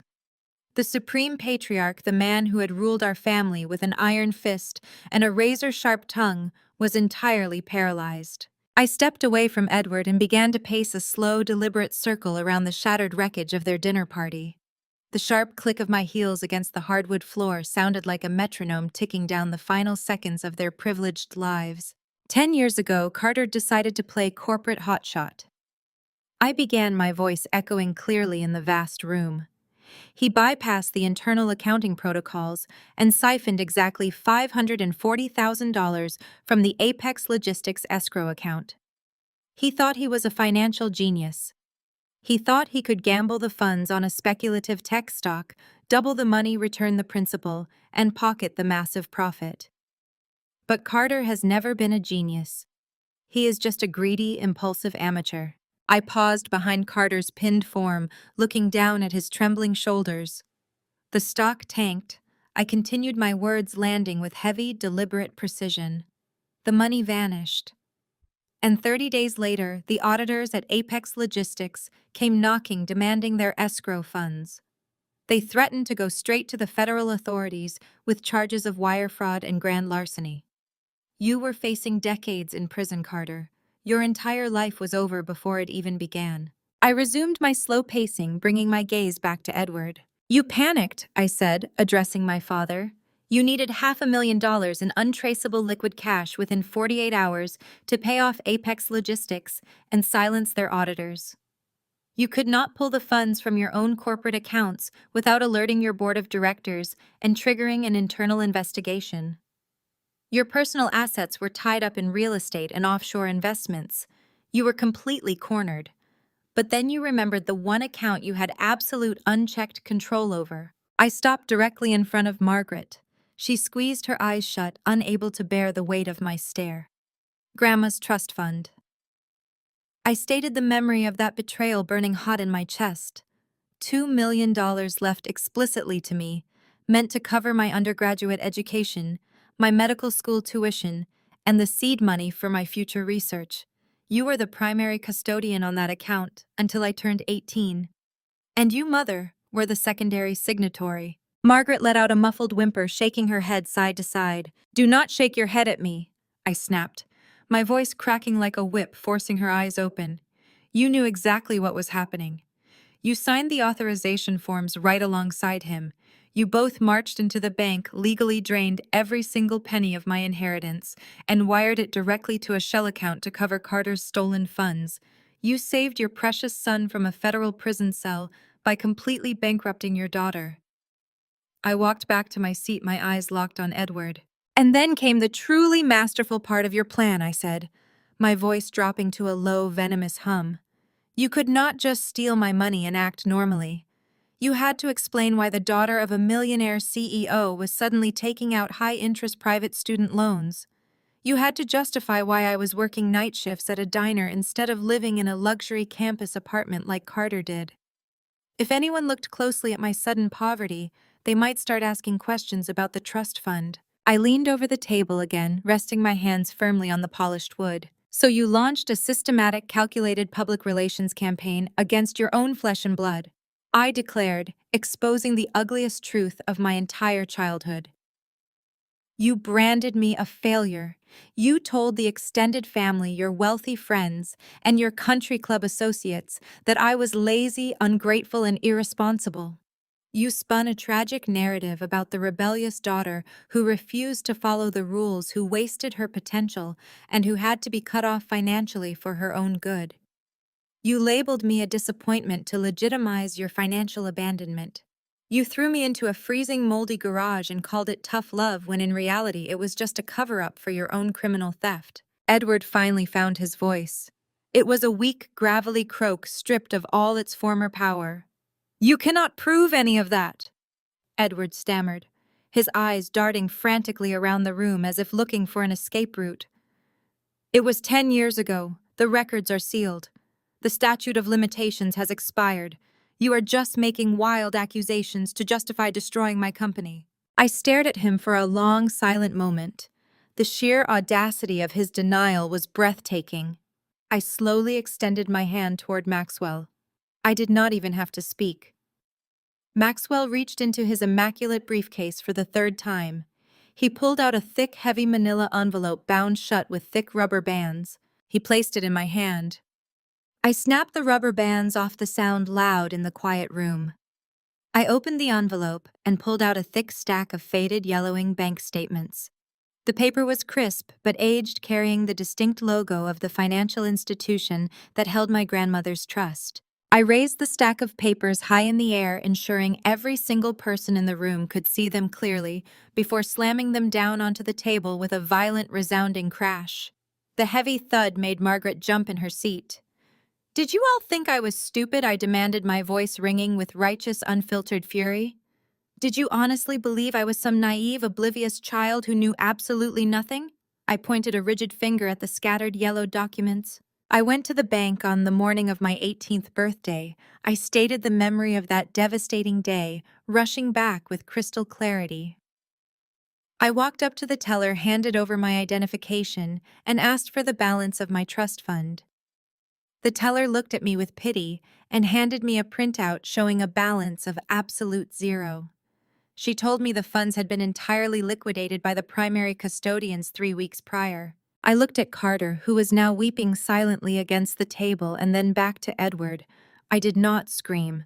I did not run home and confront you.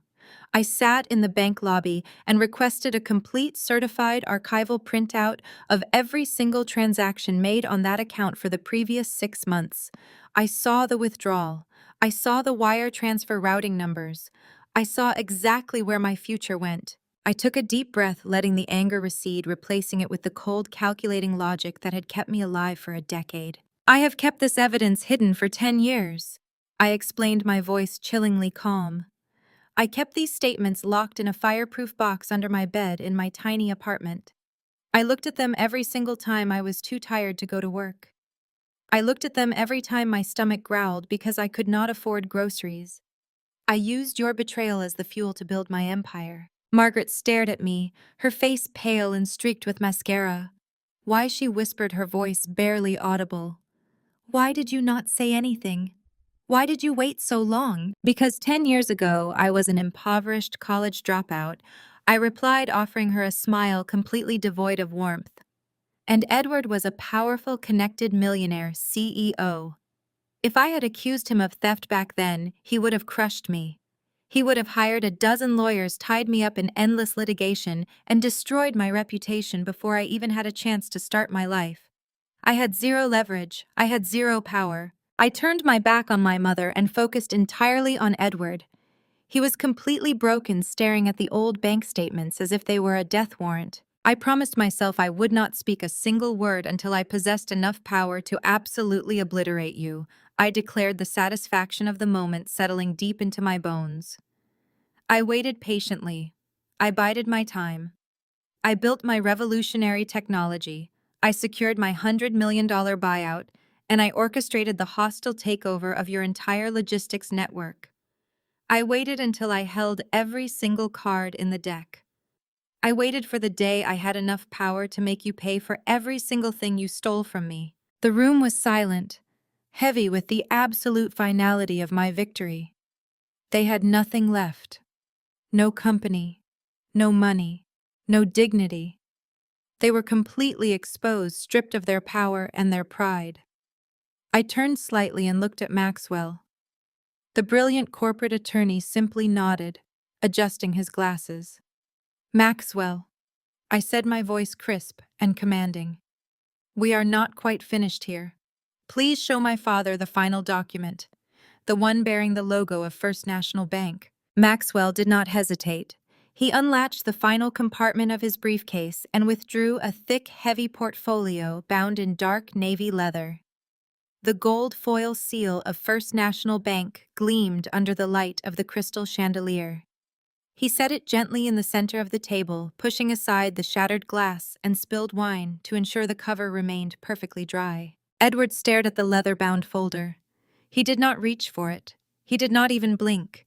He looked at the gold seal as if it were a venomous snake coiled on his dining table ready to strike. When a major financial institution discovers that a $40 million commercial loan is backed by forged signatures and phantom intellectual property, they do not invite you in for a polite meeting, I explained, pacing slowly behind my father's chair. They panic. They immediately classify the entire debt portfolio as toxic. And corporate banks absolutely despise carrying toxic debt on their ledgers. They want it gone, erased, scrubbed from their system before the federal regulators arrive to audit their files. I walked around the table, my heels clicking sharply against the hardwood, keeping a wide berth around the mess Carter had made. So early this morning, while you were sitting in your executive suite congratulating yourself on stealing my future, I had Maxwell contact the asset management division at First National, I said. I had him make them an incredibly generous offer. With over $100 million sitting in a liquid, untouchable trust, I had immense purchasing power. I offered to take your toxic, fraudulent debt completely off their hands. Margaret let out a low, guttural moan, pressing both hands against her mouth, as the horrifying reality of my words began to register. I bought your debt, Edward, I stated, stopping directly across from him. I bought the entire commercial loan portfolio for pennies on the dollar. I assumed the paper. I am now the sole proprietor of your financial obligations. Edward's mouth opened and closed. A thick bead of sweat rolled down his temple, tracing the deep lines of a face that had aged 20 years in the span of 30 minutes. You cannot do that. Edward wheezed, his voice sounding dry and broken. That is illegal. That is a conflict of interest. There is absolutely no conflict of interest when a private investor purchases corporate debt. Maxwell interjected, his tone mild and conversational. It is a standard, highly aggressive capital market transaction. The bank was thrilled to offload the liability. The transfer of the deed and the mortgage assignment was legally finalized at 2 o'clock this afternoon. I leaned forward, resting my palms on the cool leather of the portfolio. Let me make this incredibly simple for you, Edward, so there is no misunderstanding about where you currently stand, I said, making sure my voice carried to every trembling member of my family. Because your company has effectively defaulted due to the imminent federal fraud investigation, and because Biogenics has initiated a hostile takeover, the bank exercised the immediate forfeiture clause on all secondary collateral attached to your loan. And since I bought the debt, all of that collateral now legally belongs to me. I turned my head and looked down at Carter. He was still pinned flat against the mahogany table by Maxwell's security guards, his cheek resting in a puddle of spilled wine. He was staring up at me with wide, terrified eyes. I own the title to your matte black Porsche 911, Carter, I said, my voice dangerously soft. The one you proudly leased under the corporate executive vehicle program. If you attempt to start the engine, you will be arrested for grand theft auto. Carter let out a muffled sob, screwing his eyes shut as tears mixed with the wine on his face. I shifted my gaze to Jamal. The once arrogant corporate consultant was sitting motionless in his chair, his head hanging between his knees, completely shattered by the realization of his impending federal indictment. I own the commercial real estate building in the financial district, Jamal, I noted, watching him flinch at the sound of his name. The one where your consulting firm leases its premium office space under the Wilson corporate umbrella. I will be locking the doors and revoking your keycard access by midnight. Finally, I looked at Margaret and Edward. They were sitting side by side, two ruined monarchs in a kingdom that had just burned to ash. I gestured broadly to the towering ceiling, the imported silk drapes, and the priceless antique furniture surrounding us. And because you were foolish enough, greedy enough, and desperate enough to use this magnificent estate as the final piece of secondary collateral to secure your fraudulent loan, I said, savoring the absolute destruction in their eyes. I own this house. I own the dining room table Carter is currently pinned against. I own the crystal glasses you just shattered on my floor. I am the sole undisputed owner of this entire property. Margaret let out a piercing scream. She threw herself forward, her arms reaching out across the table toward me, her manicured fingers clawing desperately at the empty air. "Nora, please," Margaret wailed, her voice tearing at the quiet of the room. "You cannot take my home. I decorated this house. This is where you grew up. You cannot throw your own mother out onto the street. I will do anything. I will apologize. I will make Edward step down. Just please do not take my house." I looked at her tear-streaked face, her ruined makeup, and her grasping, desperate hands. For a fleeting second, I searched my heart for a shred of pity, a single drop of daughterly affection. I found absolutely nothing. The well had run dry 10 years ago when she signed my inheritance away to save a thief. This ceased being my home the day you forced me to sleep in a freezing garage so Allison could have a shoe closet, I replied, my voice completely devoid of emotion. Edward pushed himself up from his chair. His legs were shaking so badly he had to grip the edge of the table to remain standing. His face was a mask of pure, primal hatred. "We will fight you in court," Edward snarled, spitting the words out through clenched teeth.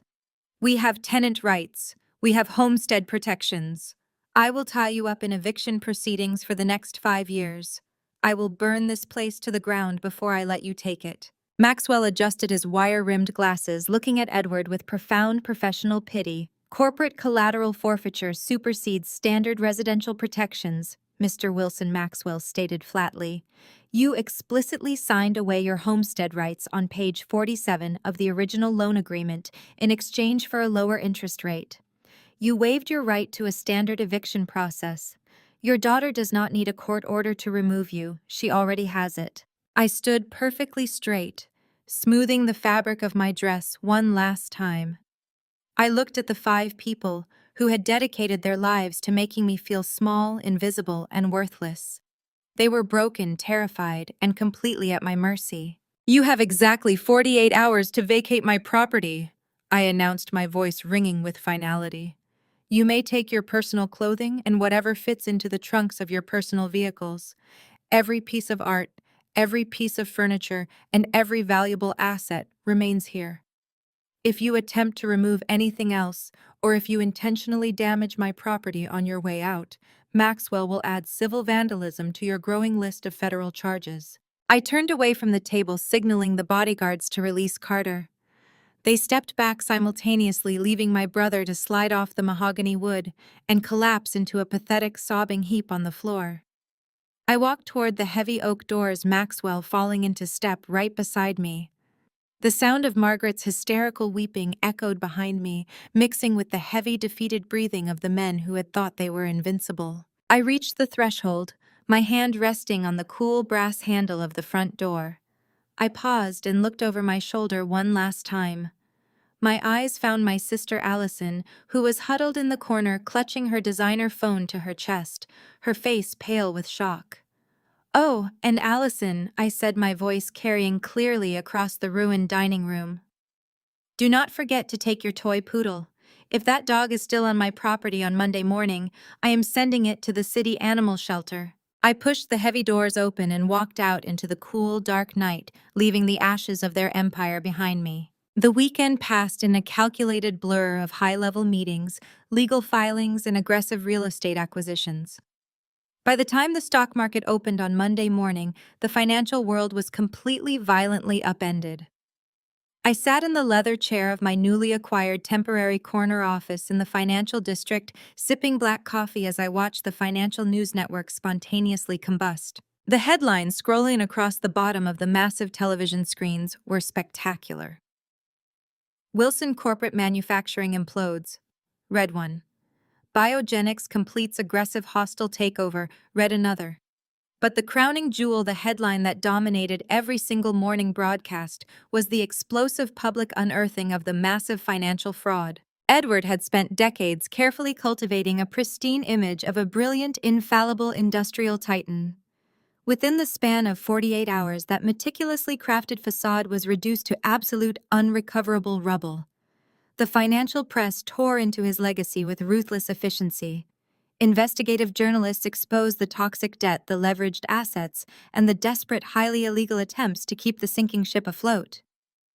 The narrative flipped instantly. Edward was no longer a victim of an unfortunate corporate raid. He was publicly branded as the architect of his own spectacular criminal ruin. The company's shares plummeted to practically zero before trading was officially halted by federal regulators. Maxwell walked into my office, his phone pressed tightly to his ear, a rare, genuine smile playing on his lips. He ended the call and placed the phone carefully on my desk. The federal authorities moved much faster than we anticipated, Maxwell announced, his deep voice carrying the profound satisfaction of a perfectly executed legal strategy. I looked up from the television screen. Tell me everything. At exactly 8 o'clock this morning, the Federal Bureau of Investigation simultaneously raided the Wilson corporate headquarters, and Jamal's independent consulting firm Maxwell detailed leaning against the edge of my desk. They seized every computer, every internal server, and every single paper file dating back 15 years. Carter was taken into federal custody directly from his executive suite in handcuffs right in front of his entire staff. Jamal was apprehended at his private residence. The specific charges, I asked, leaning back in my chair and crossing my arms. Multiple counts of federal wire fraud, aggravated identity theft, criminal conspiracy, corporate embezzlement, and felony notary fraud, Maxwell recited, listing the devastating charges like a fine wine menu. The district attorney is aggressively refusing bail for Carter, citing him as a severe flight risk due to the sheer magnitude of the missing offshore funds. They are both looking at a minimum mandatory sentence of 15 to 20 years in a maximum security federal penitentiary. I turned my gaze back to the window looking out over the sprawling city skyline. The heavy, suffocating weight I had carried since childhood, the constant grinding pressure of being the family's scapegoat, evaporated completely. I felt clean. I felt powerful. I had surgically excised the cancer that had infected my entire life. My personal cell phone buzzed violently on the desk. The caller ID flashed a local unknown number from a restricted facility. I normally ignored unsaved contacts, but a sharp instinct told me exactly who had managed to get their single permitted phone call. I picked up the device and pressed the green button. "Nora, please do not hang up." Carter's voice was utterly unrecognizable. The arrogant, swaggering bravado of the golden heir was completely obliterated. He sounded like a terrified, hyperventilating child. I could hear the tinny, echoing acoustics of a holding cell and the harsh voices of guards in the background. "You have exactly 60 seconds, Carter." I stated, my voice completely flat and devoid of a single ounce of empathy. "Use them wisely." "Nora, you have to stop this," Carter sobbed, his breath hitching hysterically as panic consumed him. "You have to call your lawyers. You have to call the FBI and tell the federal prosecutors that this is all a massive misunderstanding. Tell them we reached a private family settlement over the trust fund. Please, Nora." They put me in a concrete holding cell. I am wearing an orange jumpsuit. They took my shoelaces and my belt. I cannot survive in a federal prison. I will not make it a week in here. I listened to the desperate, pathetic pleading of the man who had stolen my future to fund his reckless gambling and unhinged greed. I felt the smooth, cold surface of my desk, grounding myself in the reality of my victory. "Are you finished?" I asked. Carter gasped for air, his voice cracking. "You are my sister. You cannot let them lock me in a cage like an animal. I will pay you back. I swear to God I will find a way to pay back the trust fund money with interest. Just please withdraw the criminal complaint. I am not the one who filed the criminal complaint, Carter, I replied, speaking with clinical surgical precision. The bank filed it. The federal government picked it up. You committed grand larceny across state lines and then forged legal documents to cover up the theft. I am simply the person who handed the federal authorities the treasure map to your deeply buried secrets. Nora, please, you are destroying my life. I spent 10 years locked in a freezing, moldy garage, working 3 minimum wage jobs, eating ramen noodles, and being called a parasitic failure by the very people who were actively stealing my money. I said, my voice dropping to a terrifying glacial whisper. You stole my education. You stole my youth. You stole my safety. You are not going to prison because I put you there, Carter. You are going to prison because you are a common entitled thief who finally ran out of other people's money to steal. Enjoy the jumpsuit. Orange is definitely your color. I ended the call, severing the connection instantly. I looked at Maxwell, who had watched the entire exchange in respectful, silent approval. Maxwell, I said, sliding the phone across the polished desk. Please contact my service provider. I need this phone number disconnected and permanently deleted immediately. Procure a new, highly encrypted line for me by this afternoon. Only you, my legal team, and my lead research scientists are to have the new contact information. Consider it done, Nora, Maxwell replied, picking up the device. By late afternoon, I left the temporary office and headed to my newly purchased residence. I had bypassed the extravagant, flashy suburban mansions, opting instead for a sprawling, modern penthouse occupying the entire top floor of a secure, ultra-luxury high-rise in the absolute center of the city. It was a fortress of glass and steel, heavily guarded, and completely inaccessible to the general public. I stepped into the private express elevator using my encrypted keycard to access the penthouse level. The heavy doors slid open to reveal a massive sunlit living space with panoramic, breathtaking views of the ocean. It was silent, pristine, and entirely mine. I had barely set my briefcase on the sleek marble kitchen island when the secure intercom system mounted on the wall buzzed sharply, shattering the quiet. I walked over and pressed the audio receiver button. Yes, Ms. Wilson. The voice of the building's head concierge echoed through the speaker, sounding highly stressed and profoundly uncomfortable. I apologize for the intrusion, ma'am. However, there is a highly disruptive situation currently unfolding in the main lobby. Your mother and your sister are down here. They are crying hysterically, refusing to leave the premises and loudly demanding to be allowed up to see you immediately. Tell security to stand down, I replied, keeping my voice perfectly level. Do not touch them or attempt to remove them. I will handle this personally. I will be right down. I released the intercom button and took a slow, deliberate breath. The air in my penthouse was crisp, filtered, and smelled faintly of expensive citrus and cedar. It was the scent of absolute control. I turned to Chloe, my newly appointed executive assistant, who was standing quietly near the marble kitchen island, holding a sleek leather portfolio. Bring the document we prepared this morning, Chloe, I instructed. It seems we have an opportunity to deliver it sooner than anticipated. Right away, Ms. Wilson, Chloe replied, falling into step behind me as we walked toward the private elevator. The descent from the 50th floor was completely silent. The glass-walled elevator glided smoothly down the side of the building, offering a sweeping view of the city, illuminated against the dark sky. I watched the glittering lights and felt a profound sense of closure settling over my shoulders. 10 years of grinding poverty, 10 years of silent rage, 10 years of meticulous, exhausting planning were all culminating in this final, definitive descent. The heavy steel doors chimed softly and parted, revealing the expansive, ultra-luxury lobby of the Pinnacle. The space was a masterpiece of modern architecture featuring imported Italian marble floors, soaring ceilings, and minimalist water features. It was a place designed exclusively for the quiet, undisturbed comfort of the city's elite. Right in the center of this pristine sanctuary, creating a jarring, ugly spectacle, were my mother and my sister. I paused near the elevator bank, simply observing them for a moment. The transformation was staggering. Margaret, a woman who had previously refused to check her mailbox without full designer attire and perfectly styled hair, looked entirely ruined. She was still wearing the same tailored dress from the disastrous dinner party, but it was now deeply wrinkled and stained. Her hair hung in limp, unkempt strands around her face. Without her expensive makeup, the harsh reality of her age and the sheer magnitude of her stress were deeply etched into every line on her face. Beside her stood Allison.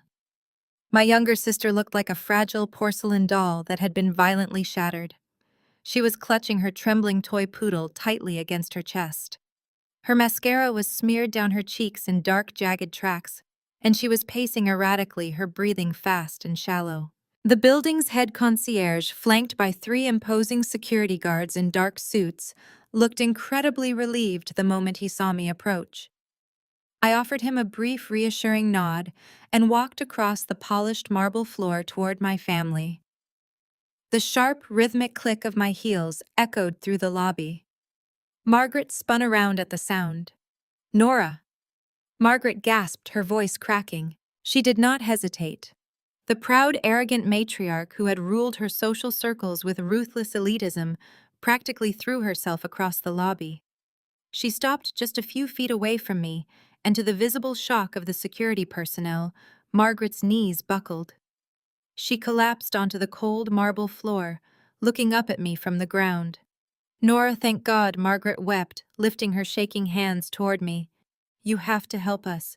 Please, you have to help us right now." Allison rushed over and stood behind our mother, clutching the whining dog tighter. Her face was contorted in absolute panic. "They took Jamal." Allison shrieked, her voice echoing shrilly off the marble walls. "Federal agents came to our townhouse at dawn. They kicked the front door in. They put him in handcuffs and dragged him out to an armored vehicle. They froze all of his bank accounts. They froze my credit cards. I went to the ATM and it swallowed my card. I cannot even buy food for my dog, Nora. I have absolutely nothing left." Margaret grabbed the hem of my dress, her fingers trembling wildly. "The bank locked us out of the mansion!" Margaret sobbed, her voice heavy with pure desperation. "They changed the gate codes. The security company told us we were trespassing. Carter is in a federal holding cell. Your father is sitting in his lawyer's office trying to figure out how to keep himself out of prison. We have nowhere to sleep tonight, Nora. Our friends are ignoring our calls. Every single person we know has turned their back on us." I looked down at the woman who had birthed me. I searched my chest for a flicker of sympathy, a sudden surge of guilt, or even a lingering trace of daughterly obligation. I found an absolute void. My heart beat with a slow, steady rhythm, entirely unaffected by their theatrical despair. "You are swimming in hundreds of millions of dollars." "Nora." Margaret pleaded, tears spilling over her eyelashes and dripping onto the lobby floor. "Please, I am begging you. Just give us a small loan. Just a few $1,000s so we can rent an apartment and buy some food. It is essentially pocket change to you. You can afford it without even noticing. I am your mother. You cannot leave me to freeze on the streets." I did not step back. I did not pull my dress from her grip. I looked down into her frantic, bloodshot eyes, maintaining a cold, unyielding silence until her sobbing quieted into nervous, ragged breaths. "I am not angry with you, Mother," I said, my voice smooth, calm, and utterly devoid of warmth. "I am simply fascinated by your selective memory." I extended my right hand slightly without breaking eye contact with Margaret. Chloe stepped forward smoothly and opened the leather portfolio. She extracted a single brightly colored sheet of cheap paper and placed it carefully into my open palm. I held the paper out. Margaret slowly released the hem of my dress and reached up with trembling fingers to take it. She brought it close to her face, blinking rapidly through her tears, expecting to see a hastily written bank check or the address of a luxury hotel suite. Instead, she stared at a poorly printed neon yellow flyer. Confusion washed over her ruined features, temporarily replacing the panic. "What is this?" Margaret whispered, her hands shaking so badly the paper rattled. "It is a recruitment flyer," I explained, keeping my tone polite and conversational. "There is a 24-hour corner diner about 3 blocks south of this building. They are currently looking to hire waitstaff for their graveyard shift. The hours are brutal, and it pays the absolute minimum wage required by state law. But if you smile enough and tolerate the late-night drunks, you get to keep your cash tips. Allison let out a highly offended gasp, clutching her poodle defensively. You want us to serve coffee in a diner? Are you insane? I shifted my gaze to my sister. The back of the flyer clearly states they are also hiring dishwashers. Allison, I noted coldly. You and Mother can share the bus fare to save money. Margaret stared at the neon yellow paper, her mouth opening and closing silently. You are joking, she breathed. This is a sick, cruel joke. I am not joking, Margaret, I replied, my voice dropping to a glacial, terrifying register. And I am certainly not being cruel. I am simply applying the exact parenting methodology you so generously bestowed upon me. Margaret froze, her eyes widening, as the memory finally began to click into place. You seem to have forgotten the day I was evicted from my college dormitory because my tuition check bounced. I continued enunciating every single word so it echoed clearly in the silent lobby. I walked 3 miles in the pouring rain to your mansion. I stood in your grand foyer, soaked to the bone, terrified and completely broke. I begged you for a place to sleep. I begged you for a loan just to buy groceries. I leaned down slightly, forcing Margaret to look directly into my eyes. Do you remember what you handed me that day, Mother? I asked softly. It was not a check. It was not a blanket. It was a neon yellow flyer for a waitressing job at a truck stop. You stood there in your designer clothes looking at your freezing, penniless daughter, and you told me that you were practicing tough love. You told me that coddling a failure would only breed dependency. You explicitly stated that the real world does not hand out free rides and that scrubbing greasy tables would build my character. Margaret swallowed hard. A fresh tear slid down her cheek, but this time it was not born of panic. It was born of absolute devastating realization. She was finally looking in the mirror I had held up for her. I am simply honoring your profound wisdom, Mother, I declared, straightening my posture and looking down at her. I am applying the exact same tough love you taught me. You currently have no money, no home, and absolutely no prospects. Giving you a handout now would only ruin your character development. I refuse to breed dependency in you. I looked at Allison, who was staring at me with her mouth agape, completely paralyzed by the sheer unadulterated ruthlessness of the moment. Jamal is going to federal prison, Allison, I stated, offering her no comfort. Carter is already there. Your father will be joining them shortly. Your free ride is permanently over. I highly suggest you buy some comfortable non-slip shoes. The grease on those diner floors is notoriously difficult to wash out. I turned my back on them. I did not wait for a response. I did not care to hear another apology, another excuse, or another desperate plea. I walked smoothly toward the private elevator. Chloe keyed the encrypted panel, and the heavy steel doors instantly slid open to receive us. I stepped inside and turned around. Margaret was still kneeling on the cold marble floor, staring blankly at the neon yellow flyer trembling in her hands. Allison was sobbing silently into the fur of her designer dog. They were completely broken, stripped of their wealth, their arrogance, and their illusions. Have a very productive job, Hunt, I said, my voice echoing calmly across the lobby. The heavy steel doors glided shut, severing the connection completely, and I began the quiet, peaceful ascent back to the top. 1 year later. The ascent to the top had not merely been a physical elevator ride. It had become the definitive, unstoppable trajectory of my entire existence. The grand ballroom of the Manhattan Plaza was a sea of glittering crystal-tailored tuxedos and silk evening gowns. The Global Biomedical Innovation Gala was the most exclusive, heavily guarded event in the scientific and financial world. Tonight, it was my domain. At 34 years old, I stood at the absolute pinnacle of my industry. I smoothed the fabric of my deep emerald gown, a custom creation that caught the light of the massive chandeliers hanging overhead. A deafening roar of applause echoed through the cavernous space as I stepped off the main stage. I had just been officially inducted into the International Registry and honored as one of the most influential female scientists and corporate innovators of the decade. Biogenics had not just survived the hostile market. Under my absolute control, it had completely revolutionized synthesized cellular regeneration. We were saving lives, curing the incurable, and generating billions in clean, untainted revenue. I smiled graciously, nodding to the endless stream of pharmaceutical titans, senators, and elite venture capitalists who parted like the Red Sea to let me pass. Maxwell walked a few paces behind me, expertly fielding the swarm of journalists and photographers scrambling for a single quote. I needed a moment of quiet. I signaled to Maxwell that I was taking a brief recess and slipped away from the flashing cameras, making my way toward the secluded, dimly lit mahogany bar at the far end of the ballroom. A bartender in a crisp white jacket immediately stood at attention. "A glass of your vintage champagne, please," I requested softly. He poured the golden liquid into a crystal flute and set it precisely on a branded napkin. I took a slow, savoring sip. The champagne was cold dry and tasted like absolute victory. I turned my gaze upward, letting my eyes rest on the large, muted television screen mounted discreetly above the top-shelf liquor display. The Global Financial News Network was running a special retrospective broadcast. The bold, flashing graphics across the bottom of the screen caught my immediate attention. 1 year later, the fall of the Wilson Empire.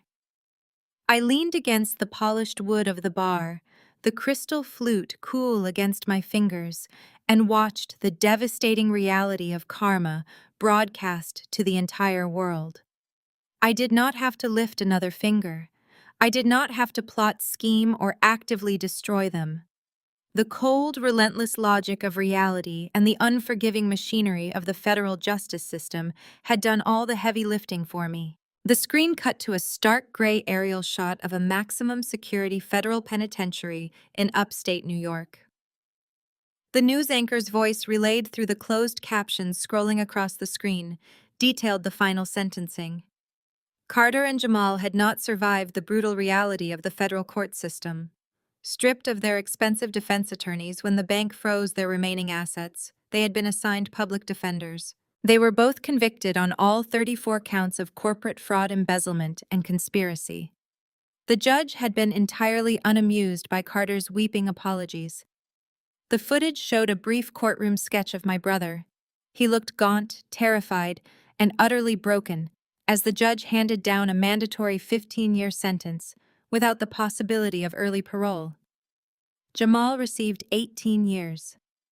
They were currently sharing the harsh, unforgiving reality of a concrete cell, their arrogant corporate consulting days permanently traded for institutional jumpsuits and heavily monitored yard time.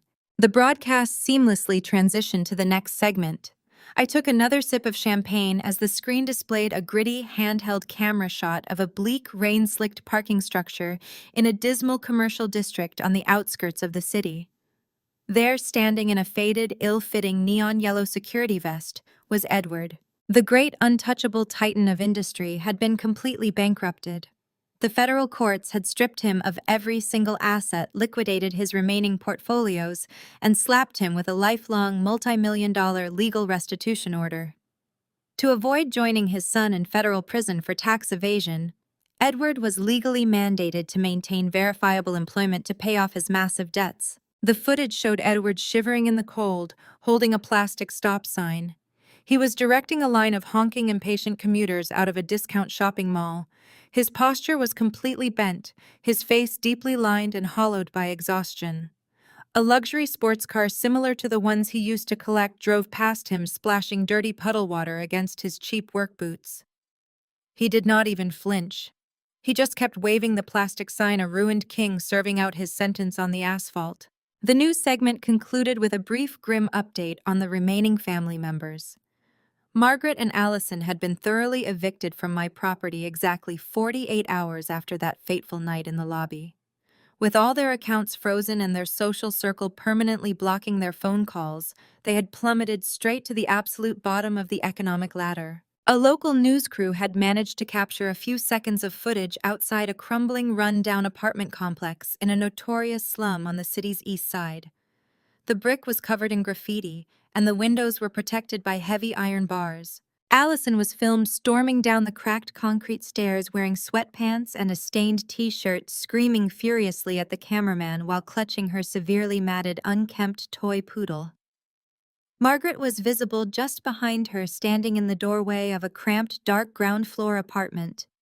She looked vacant, staring blankly out at the trash-littered street, a woman who had finally been forced to consume the very tough love she had weaponized against me for my entire life. I watched the screen fade to a commercial break.